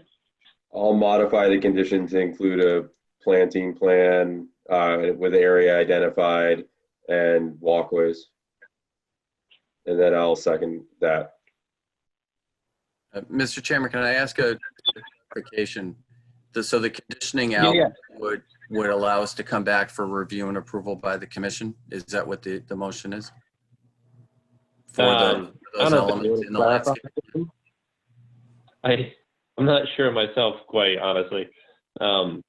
Ben, could you rephrase what you said? I would modify Bill's motion to read that we approve the plans for the deck as presented, and condition the construction of any shed, shower, walkways associated with them upon receiving full plans and associated planting area and planting plan. Or review and approve by the I commission? got that. For review by the That commission. makes sense. Right. Okay, thank you. Thank you, Ben. That was good. All right, let's do our roll call. Benjamin. Yes. Bill Lord. Yes. Daniel. Yes. Kevin. Yes. Peter. Yes. And I will also vote yes. And so, yeah, the deck is fair game. And if you guys have your discussions, you come back and, bring us some new drawings. Right, absolutely. We may even be in on the 6th with those, but we've just got to get Peter's here and sort all that out. So Thank you much for your time, gentlemen. Yeah, thank you. I appreciate your flexibility tonight, and thank you again. Good night. Thank you. Good night. All right. Now, what do we have for next? We have Joseph Bavaro, 3 Newburyport Turnpike, DEP unassigned, an NOI to construct a residential/retail building with parking area. Okay. TJ Melvin representing. Mr. Rivaro. No, it doesn't say anything. Do we have anybody? I see a hand up. I'm going to unmute them. He's unmuted. Okay. Ben, you're killing it. No, I'm trying to help out. I have a lot of screens. Mr. Melvin, are you there? Oh, sorry. Oops. Now he's muted again.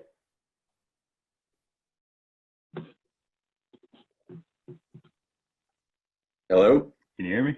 Yes. Oh, sorry. It's going back and forth. I'm muted and not muted. No. We hear you. Okay. All right. Mr. Melvin, the floor is yours. What do you got? All right. So my name is TJ Melvin with Millennium Engineering on behalf of the applicant for the project at 3 Newburyport Turnpike. I can share my screen if it's easier. Let me make you a co-host. Hold on. All right. Thank you.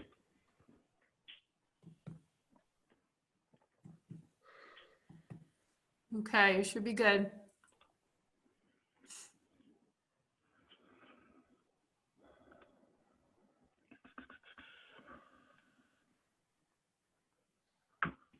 All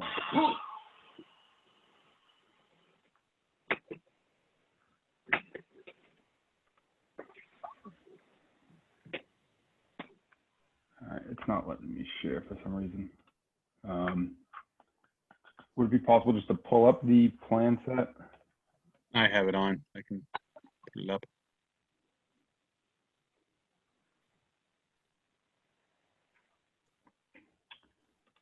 All right. So just go down to the 3rd page in there. Went too far. All right. So we're proposing to build a 15,000 square foot mixed use building. It's going to be 3,000 square feet of retail and 12,000 square feet of residential. So we're proposing a 3-story building. The darker portion of the building where the proposed building text is, that's going to be the first floor retail portion of the building. Then there's a dash line that extends over that parking. That's actually going to be a 2nd and 3rd story residential. So the building actually does extend out. You can kind of see the dash line coming up and around. So pretty much we're right up against the front setback of the Newburyport Turnpike, and all the parking is along the front side and also underneath that portion. That's the 2nd and 3rd stories. So this site, just a little bit of history, was the old Circle Finishing building that burned down, I believe, the mid-90s. Everything was torn down at the beginning of 2000s, and now our clients purchased the property and looking to develop it for this mixed use. So the stormwater is all going to be directed to either side of the parking lot, led in through a curb inlet into a sediment forebay on either end. If you go down to the next sheet, shows the grading. Oh, up one. So there's a sediment forebay on either end. And then pretty much all the stormwater will get into the infiltration basin. The front portion of the site still remains paved, and the front portion of our proposed site will also drain back towards Newburyport Turnpike. The majority of the site has already been disturbed. We're proposing to disturb another about 2,200 square feet. That the previous tree line is mostly just for the infiltration basin along the right side of the plan there. The utilities will be connected to Newburyport through the top corner there. The lot's actually split between Newburyport and Newbury. So we're proposing just to connect as the original building was back to Newburyport's utilities.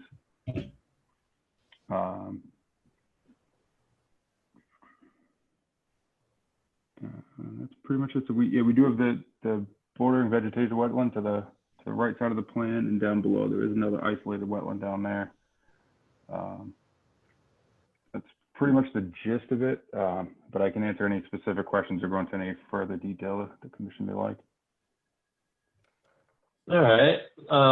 Bill Holt, let me turn it over to you first. I have just a few comments. I'd like to see the setbacks to the building and parking to the wetland areas.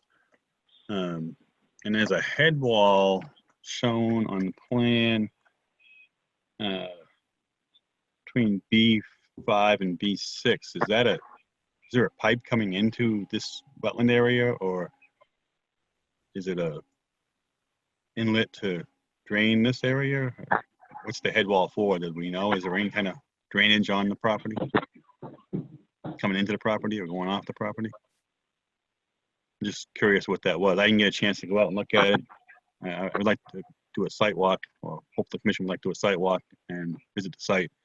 And then I had a couple comments on the drainage. I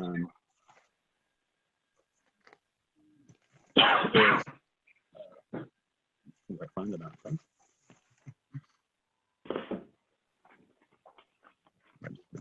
Okay. All right. I noticed the drainage calculations, they used a typical TP40 rainfall for the 210 and 100-year storms. And I believe the stormwater management regulations and the planning regulations require you to use the extreme precipitation rainfall values developed by Cornell. So I think you might need to revisit those and recalculate the pre and post runoff coming off the project, and it may affect the size of the filtration basin that you have proposed. I also noticed that the infiltration basin, you have the inlets. There's no catch basin structures. It's basically overland flow through the parking area and into the sediment forebay on either side. Based on DEP regulations, you're going to need to take 44% TSS removal before you go into the infiltration basin. And I don't think you get that with a sediment forebay. It's 25%, so you're going to need to add some type of additional treatment prior to using the infiltration basin, particularly since you have soil group A soils, which is rapid infiltration greater than 2.4 inches. So you're going to have to do something additional on the treatment prior to infiltrating, or alternate design. So those are my two major issues. I'd like to take a site walk at the site. I see a couple of, I think these are monitoring wells, not necessarily drinking wells. I assume they're the monitoring wells, probably for the site when it was Circle Finishing. Do you have a 21, clean 21E report? I was just curious about that since you are doing infiltration. And I think that's really the only questions I have right now. I think I'd like to do a site walk and kind of get a better feel for the whole site, how it's going to be, how it looks out there now. And so I'll hand it back to the chairman for other questions from the commission or comments. All right, thanks, Bill. Yeah, I think my comments are basically, I'm having a lot of trouble reading the plan. It feels really dense and busy, and it's kind of hard to pick out one thing without being distracted by something else. So whether it's a site walk or as sort of a reshaping of how the plans are put together, I think that would be helpful, because I really am having a lot of trouble figuring out what to talk about and look at as is. So I don't have any real questions right now because I'm having trouble reading. So Benjamin, do you have anything that you see? Yeah, I'd like to do a site walk too. It's very, the pictures show some level of revegetation on the site since the burning down 20 years ago. And you can tell it's not like pristine or anything or totally revegetated, but I'd like to see what it actually looks like right now. And given that the entire project is within 100 foot in the buffer zone, pretty much, I want to go out and look and see what we're really talking about here as far as disturbances and what's being planned. And it'd be great to be on site with, like you said, I spent a lot of time with the plan too, and it took me a long time to figure out what was going on. So sorry, I'm getting long-winded. Yes, site visit with plans to figure out what's really going on. Okay. Bill Lord? I'm kind of familiar with the site. Has this been cleared by like EPA to develop? I thought it was very toxic.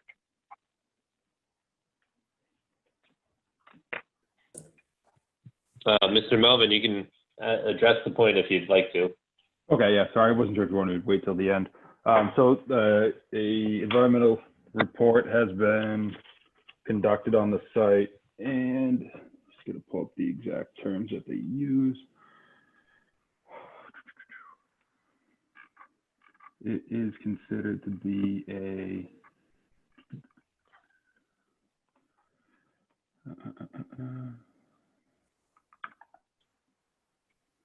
it says that there is,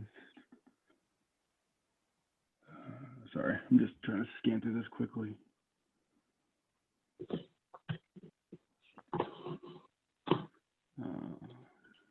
It says pretty much that the report says that there is no unsafe or nuisance conditions existing on site.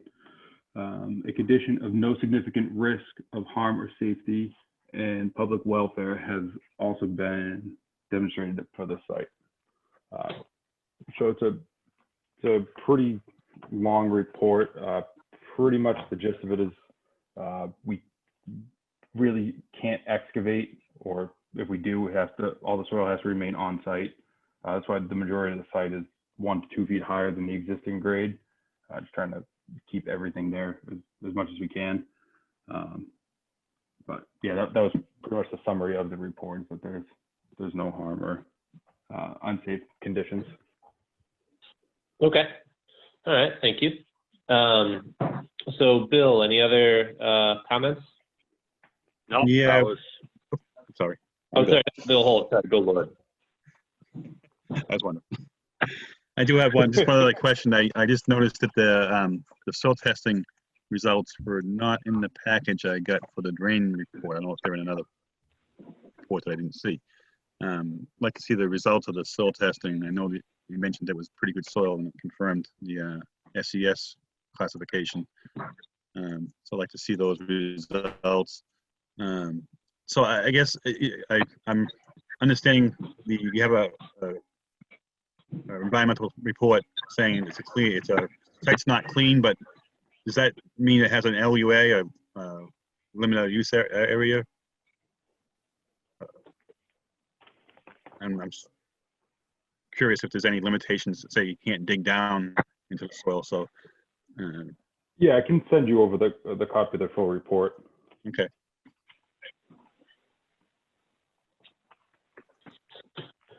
I guess that's okay. So let's keep rolling down. Daniel, what's on your mind? Anything? Up for a site visit, and I just, I do wonder what, I mean, this commission reviewed the cleanup effort, and I think maybe that was, done by the feds. I don't know, but certainly we were involved. I sort of remember that, and I'm just sort of wondering what was actually done, if that was completed. And again, I think the concern would be any residual stuff that's under the ground there, which might get turned up during construction. Okay. All right, good thought. Let's see how that goes. Let's go though for now. Let's go, Kevin. What's on your mind? I'm up for a site walk. I think we need to figure out like the setbacks a little bit clearer on there and things like that. Yeah, I think a site walk makes a lot of sense. I'll just leave it at that. Okay. And Peter? Yeah, site walk and a lot more information forthcoming, I think. So a lot of questions were asked and there weren't any answers provided. So I think there's a lot more information that needs to be forthcoming. Great. So it sounds like for now, let's figure out a schedule, and then I guess we'll pick this up again on the 6th with, after theoretically doing a site walk prior to that. Would that work for people? So, Mr. Chair? Yeah. So a question on scheduling. Bill, how's the 6th looking? Is it getting thick? Should this go to the 20th? Yeah, I was actually thinking that we may want to push this off to the 20th due to the fact that we bumped up a bunch of things now. I mean, we have some more stuff coming in, so it might be a good idea to bump this to the 20th. That might give us a walk too between now and then. Has this, Peter, has this gone to the planning board yet? No. Has the planning board? No? You have 2 site walks to schedule now, correct? 14th Street. Did we commit to doing a site walk there? I don't think we did yet because Tom wasn't available at the beginning, and he would need to be present to be able to agree to it. So I'm here now if you wanted to talk about it after this hearing. I think that everybody else who was here for that is gone now, Tom. So now the table has turned. Okay, thanks. Yeah, let's talk to Mr. Melvin for now, though. So, Mr. Melvin, would you be amenable to not coming back on the 6th and coming back to the meeting after that? I mean, we'd like to stay, on track as much as we can. If we could stay on the 6th, it'd be ideal. But if the commission really feels that we need to be bumped to the 20th, I suppose we could. Okay, just because it sounds like, there's a number of questions on the table and a full calendar coming as well. So maybe that'll just give you more time to answer the questions better. And then we won't be, we won't be doing this at 11 o'clock at night. Yeah. If that works best for the commission, that's fine. Okay, great. So then going back to the site visit, what do people see? What do they want to do? Who's got a preference?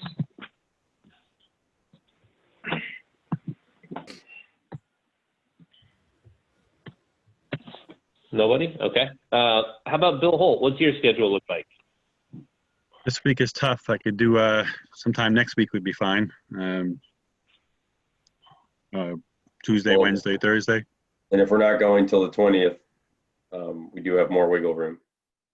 Yeah, I mean, let's do this after, if we're doing it on the 20th, like Ben said, let's do this after the 6th, so that we don't have our minds cluttered with, stuff in between, so to speak. Yeah, we just want to give the applicants enough time to address anything that we see on the site walk. So, so Ben, what are you saying by that? Do you want to still go in September, or do you want to do early October? He's saying after the 6th, so we can, well, I think we should do it on like the 13th, like a week before that meeting, so everyone's fresh for when we actually do meet on the 20th. Okay. What about, let's see. You want to try for like the 12th, the Monday prior? That's a holiday. Day. Yeah. Holiday. So we can do Tuesday. Oh, it's a holiday. What holiday is it? Columbus Day or Indigenous Peoples Day or whatever you want to call it. Google Calendar is not telling me that. That means it doesn't. Apparently my holiday's turned off. All right, what about the 13th then? Would be a week out. Yeah. I am not free from 1 to 4 on Tuesdays. But okay. Generally okay after that. You want to say 5 o'clock? 5 o'clock on the 13th sounds good. That works for me. Mr. Melvin, what do you say? Does that sound okay to you? Yeah, my only concern would be doing it just a week before, just if there are major changes, just at risk of being continued again. If we could do it any earlier, possibly. I just don't want to get up against it again for the 20th and push out another month. Tuesday the 29th. Yeah. Normally, site visits, we don't really get into, big stuff. Because the big stuff we have to do in a public, setting.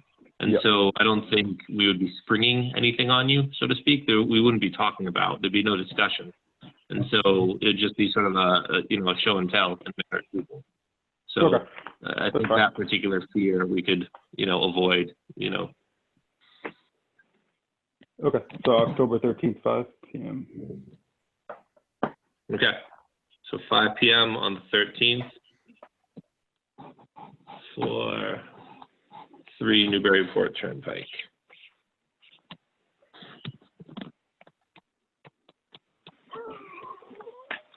All right, so with that settled, then I suppose it's time for a motion to continue this to the 20th. Move to continue this to the meeting on October the 20th. Seconded. All right, roll call. Benjamin? Yes. Bill Lord? Yes. Daniel? Yes. Kevin? Yes. Peter? Yes. All right, and yes for myself as well. All right, and then where'd my mouse go? So then, Bill, you can Bill Holt. You can be in touch with Mr. Melvin, and if he's got any questions about what we said tonight, or any follow-up, you guys can prep. So I know, Mr. Melvin, that we had a lot of comments just now, and in case you're not a great note taker or whatever, Bill's right there. Bill's your man. Yeah, I filled half a sheet pretty quickly, so. We can definitely talk between now and then. All right, sounds good. All right, thank you. All right, thanks. Moving on to our final item of the evening, Triple Q Inc., care of John Colatoni Crossing off 108 Main Street, DEP number 050-1326. A continued NOI to construct a new road, grading utilities, and stormwater management features for a 5-lot subdivision. Work is proposed within the resource area and within 100-foot buffer zone to wetland resource areas. Bam. All right. Hi, guys. Hello. Hi, how are you? Good evening. Thanks for having us again. And I'm going to be very quick. We had a great meeting last time with you. Hold on. Names and addresses, just for the record. I'm sorry, John Colantoni, applicant, Triple Q Inc. Bill Manuel, Wetlands and Land Management. And we also have Thad Thank you. Berry on the line as well, our engineer. Excellent. Thank you. So just want to thank the commission for, having us, all the input that this commission has given us has helped tremendously to get us to where we're at. And, last meeting, we went through everything and fine-tuned everything. And I'm going to turn it right over to Bill and then Thad to back him up in case there's any questions, because I know it's been a long evening for you guys already. Bill? Okay, Bill Holt, would you allow me to share my screen, please? Question can let you yet? Yep, hold on one second.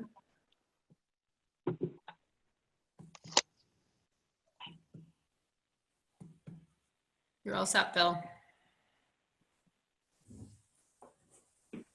Okay, so we had a very productive meeting. The last time around, we talked a lot about the replication areas.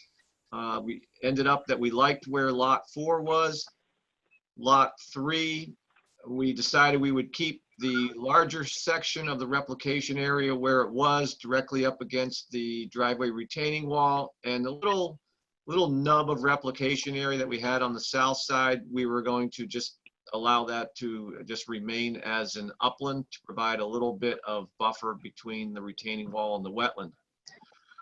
We've incorporated that into the final plans. Remember, we were looking at pretty much this drawing, but now this drawing has been finalized and incorporated into the plan set for the roadway NOI, and we have submitted that formally today to the planning board, or about to do that tomorrow. That's the planning board tomorrow. Tomorrow, so we'll submit that to the planning board, and hopefully we will be looking for a decision at the planning board as well.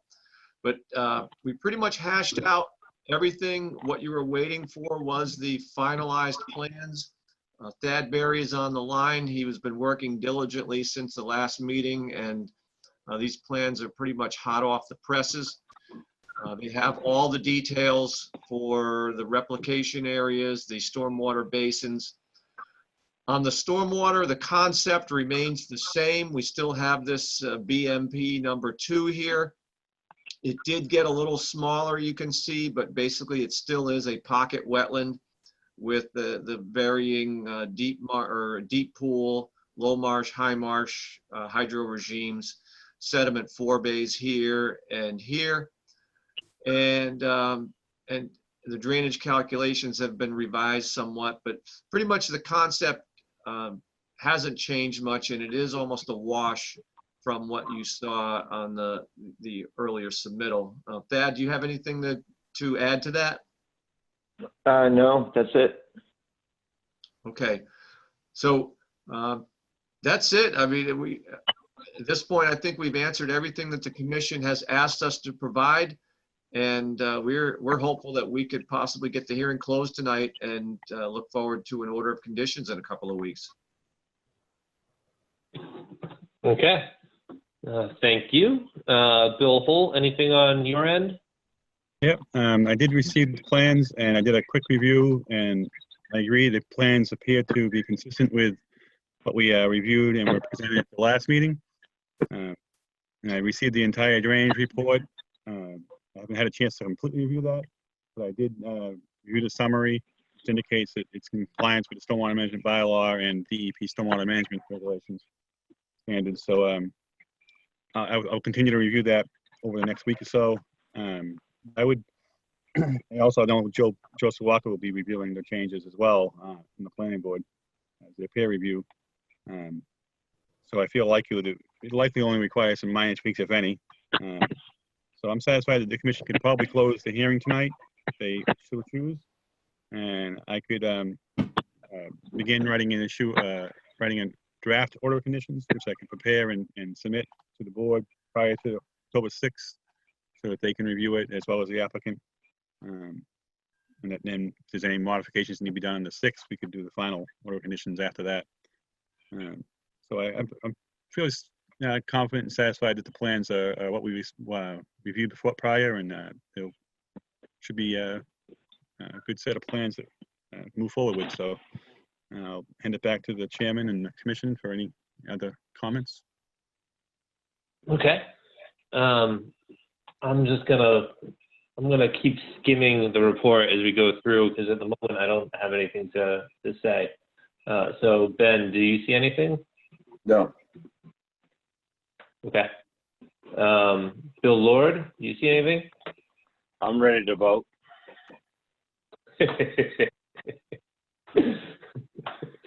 Right. Dan, do you have anything you want to bring up?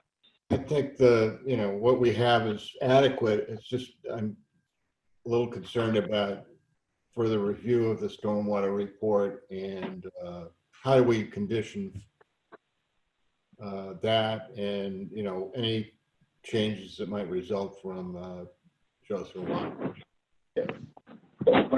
When I agree with Dan, which I think is when I said no, I meant that I concurred with Bill's opinion that it was going to be ready for a vote in his mind next meeting, not this meeting.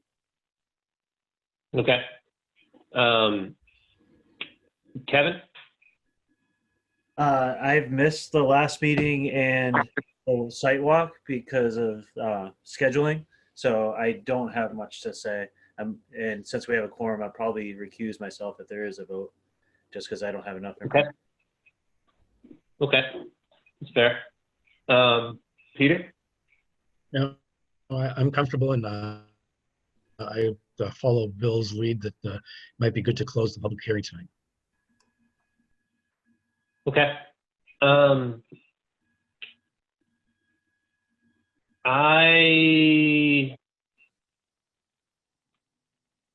okay in terms of ending the discussion. I don't know that I want to close the hearing just because, we're still going to be working on the orders. And so I'm happy to sort of end the discussion and then just continue to the next meeting when we would go over the orders. But I'm happy to entertain, a motion that's not necessarily what I said.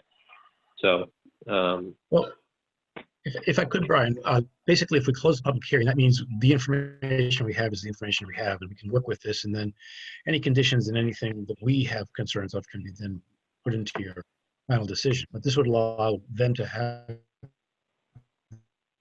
not to have to bring any more information to us. We have the information, we're happy with it, so we'll close the hearing. Yeah, just trying to remember the finer points of orders of conditions and voting and accepting, and if we have a back and forth about the order of conditions, yeah, I'm just trying to remember all those little finer points. Pete, could Peter perhaps make a motion that would satisfy those? Sure.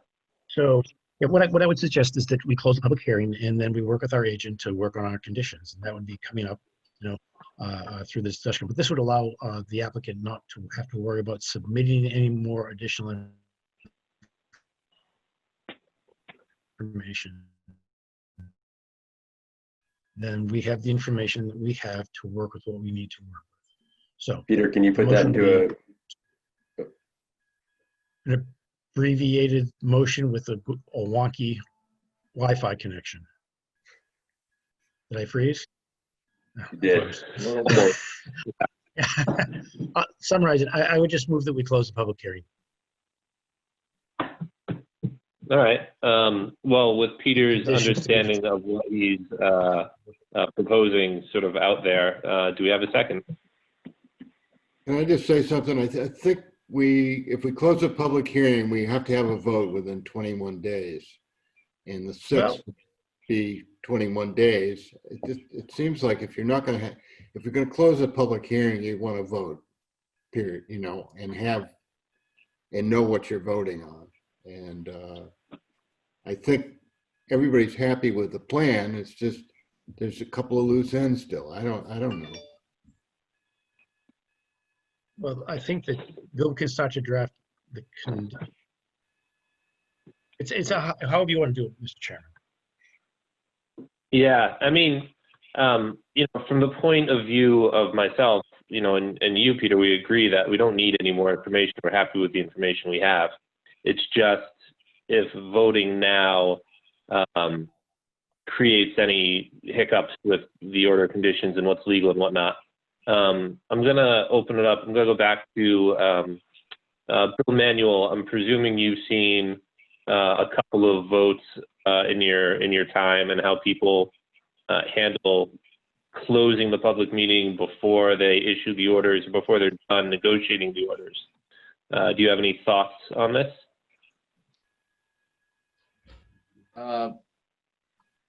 I'm going to defer to John and his thoughts on whether he wants to close this evening or leave it open while you draft the order of conditions. Okay. I don't have any strong feelings either way. To me, in the past, it makes it simpler to close the public hearing, which I believe, unless I misunderstood Bill Holt, I thought that's what he was saying, and then he would draft the order of conditions for you people to, discuss and go back and forth on for the next meeting. That's how I understood it, and that's how I'm used to it. So my vote, if I had one, would be, to close the public hearing tonight, and then we're going to see the order of conditions that is drafted, before the next meeting. Okay. So kind of for once that you guys leave with a homework assignment and we don't. Exactly.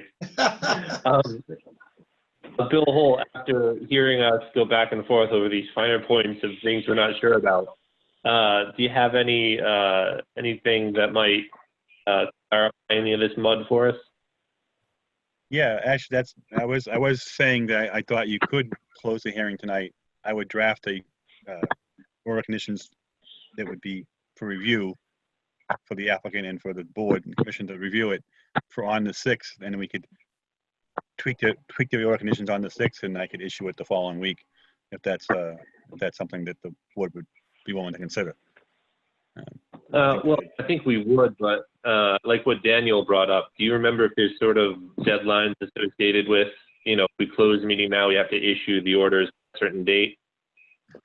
There is, but my understanding is also there's no repercussions if we don't issue it by the 21st day. So I don't think there's any automatic approval associated with that. So in a manner of speaking, really, it's not final until we all ink signatures onto the paperwork. That's my understanding, yes. Okay. All right. So then, yeah, let's close it and be done with it, and then we can do the order of conditions as we go along. And when we're happy with the orders, we can sign off on those. So I think what Peter said would be a first. So would anyone like to second what Peter said before? And seconded. Okay. So roll call. Benjamin? Yes. Bill Lord? Yes. Daniel? Yes. Kevin? Yes. Peter? Yeah. And I will also vote in the affirmative. So, yeah, Bill Holt, game on.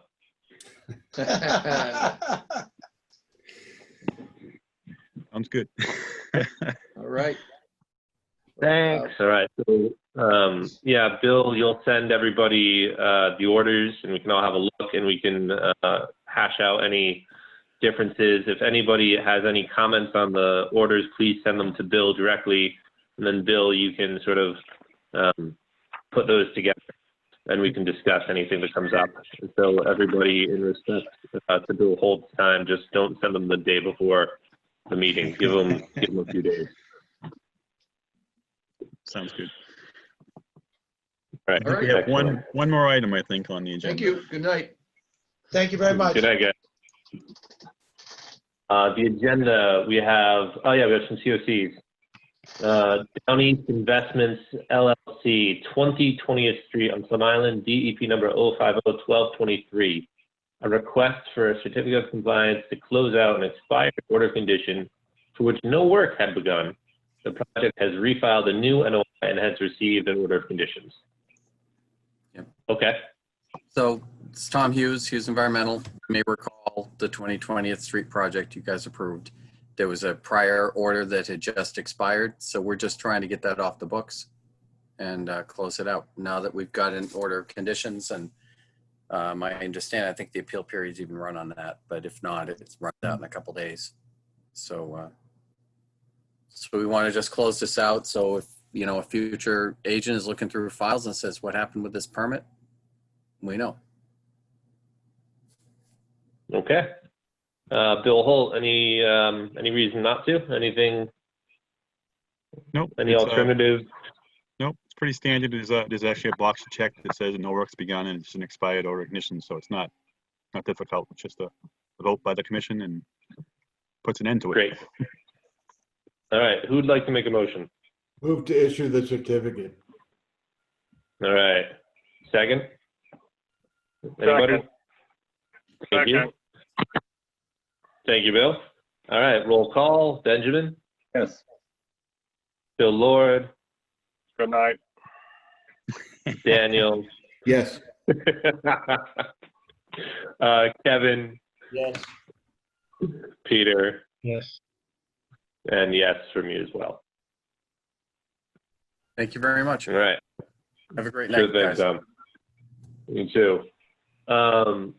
One order of business I just want to add real quick would just be if anybody is interested in going to attending virtually the Massachusetts Conservation Commission thing that's coming up in August, their conference, just let Bill Holt know so he can come up with some idea of how much money to ask Tracy for continuing education. So just, you know, have a look at it, see if you've got an interest, and let Bill Holt know so that we can figure out the physicals. I think I might be attending, hopefully, so yeah, more the merrier. Have a watch party. I don't know if we can do that. Yeah, so, and if you guys don't know what I'm talking about, I think Bill Holt probably has a copy of the email he can forward on to everybody. So you've all got links what the sessions are. I'll send that out tomorrow to everyone, just so they all have it. Cool. Thank you, Bill. All right, so. Move to Yeah. close. Thank you, Kevin. All right, roll call. I want to go to bed. That's cool. We all do. Ben, roll call. Yes. Bill Lord already left. Yes. Daniel. Kevin. 100% yes. All right, Peter. Yes.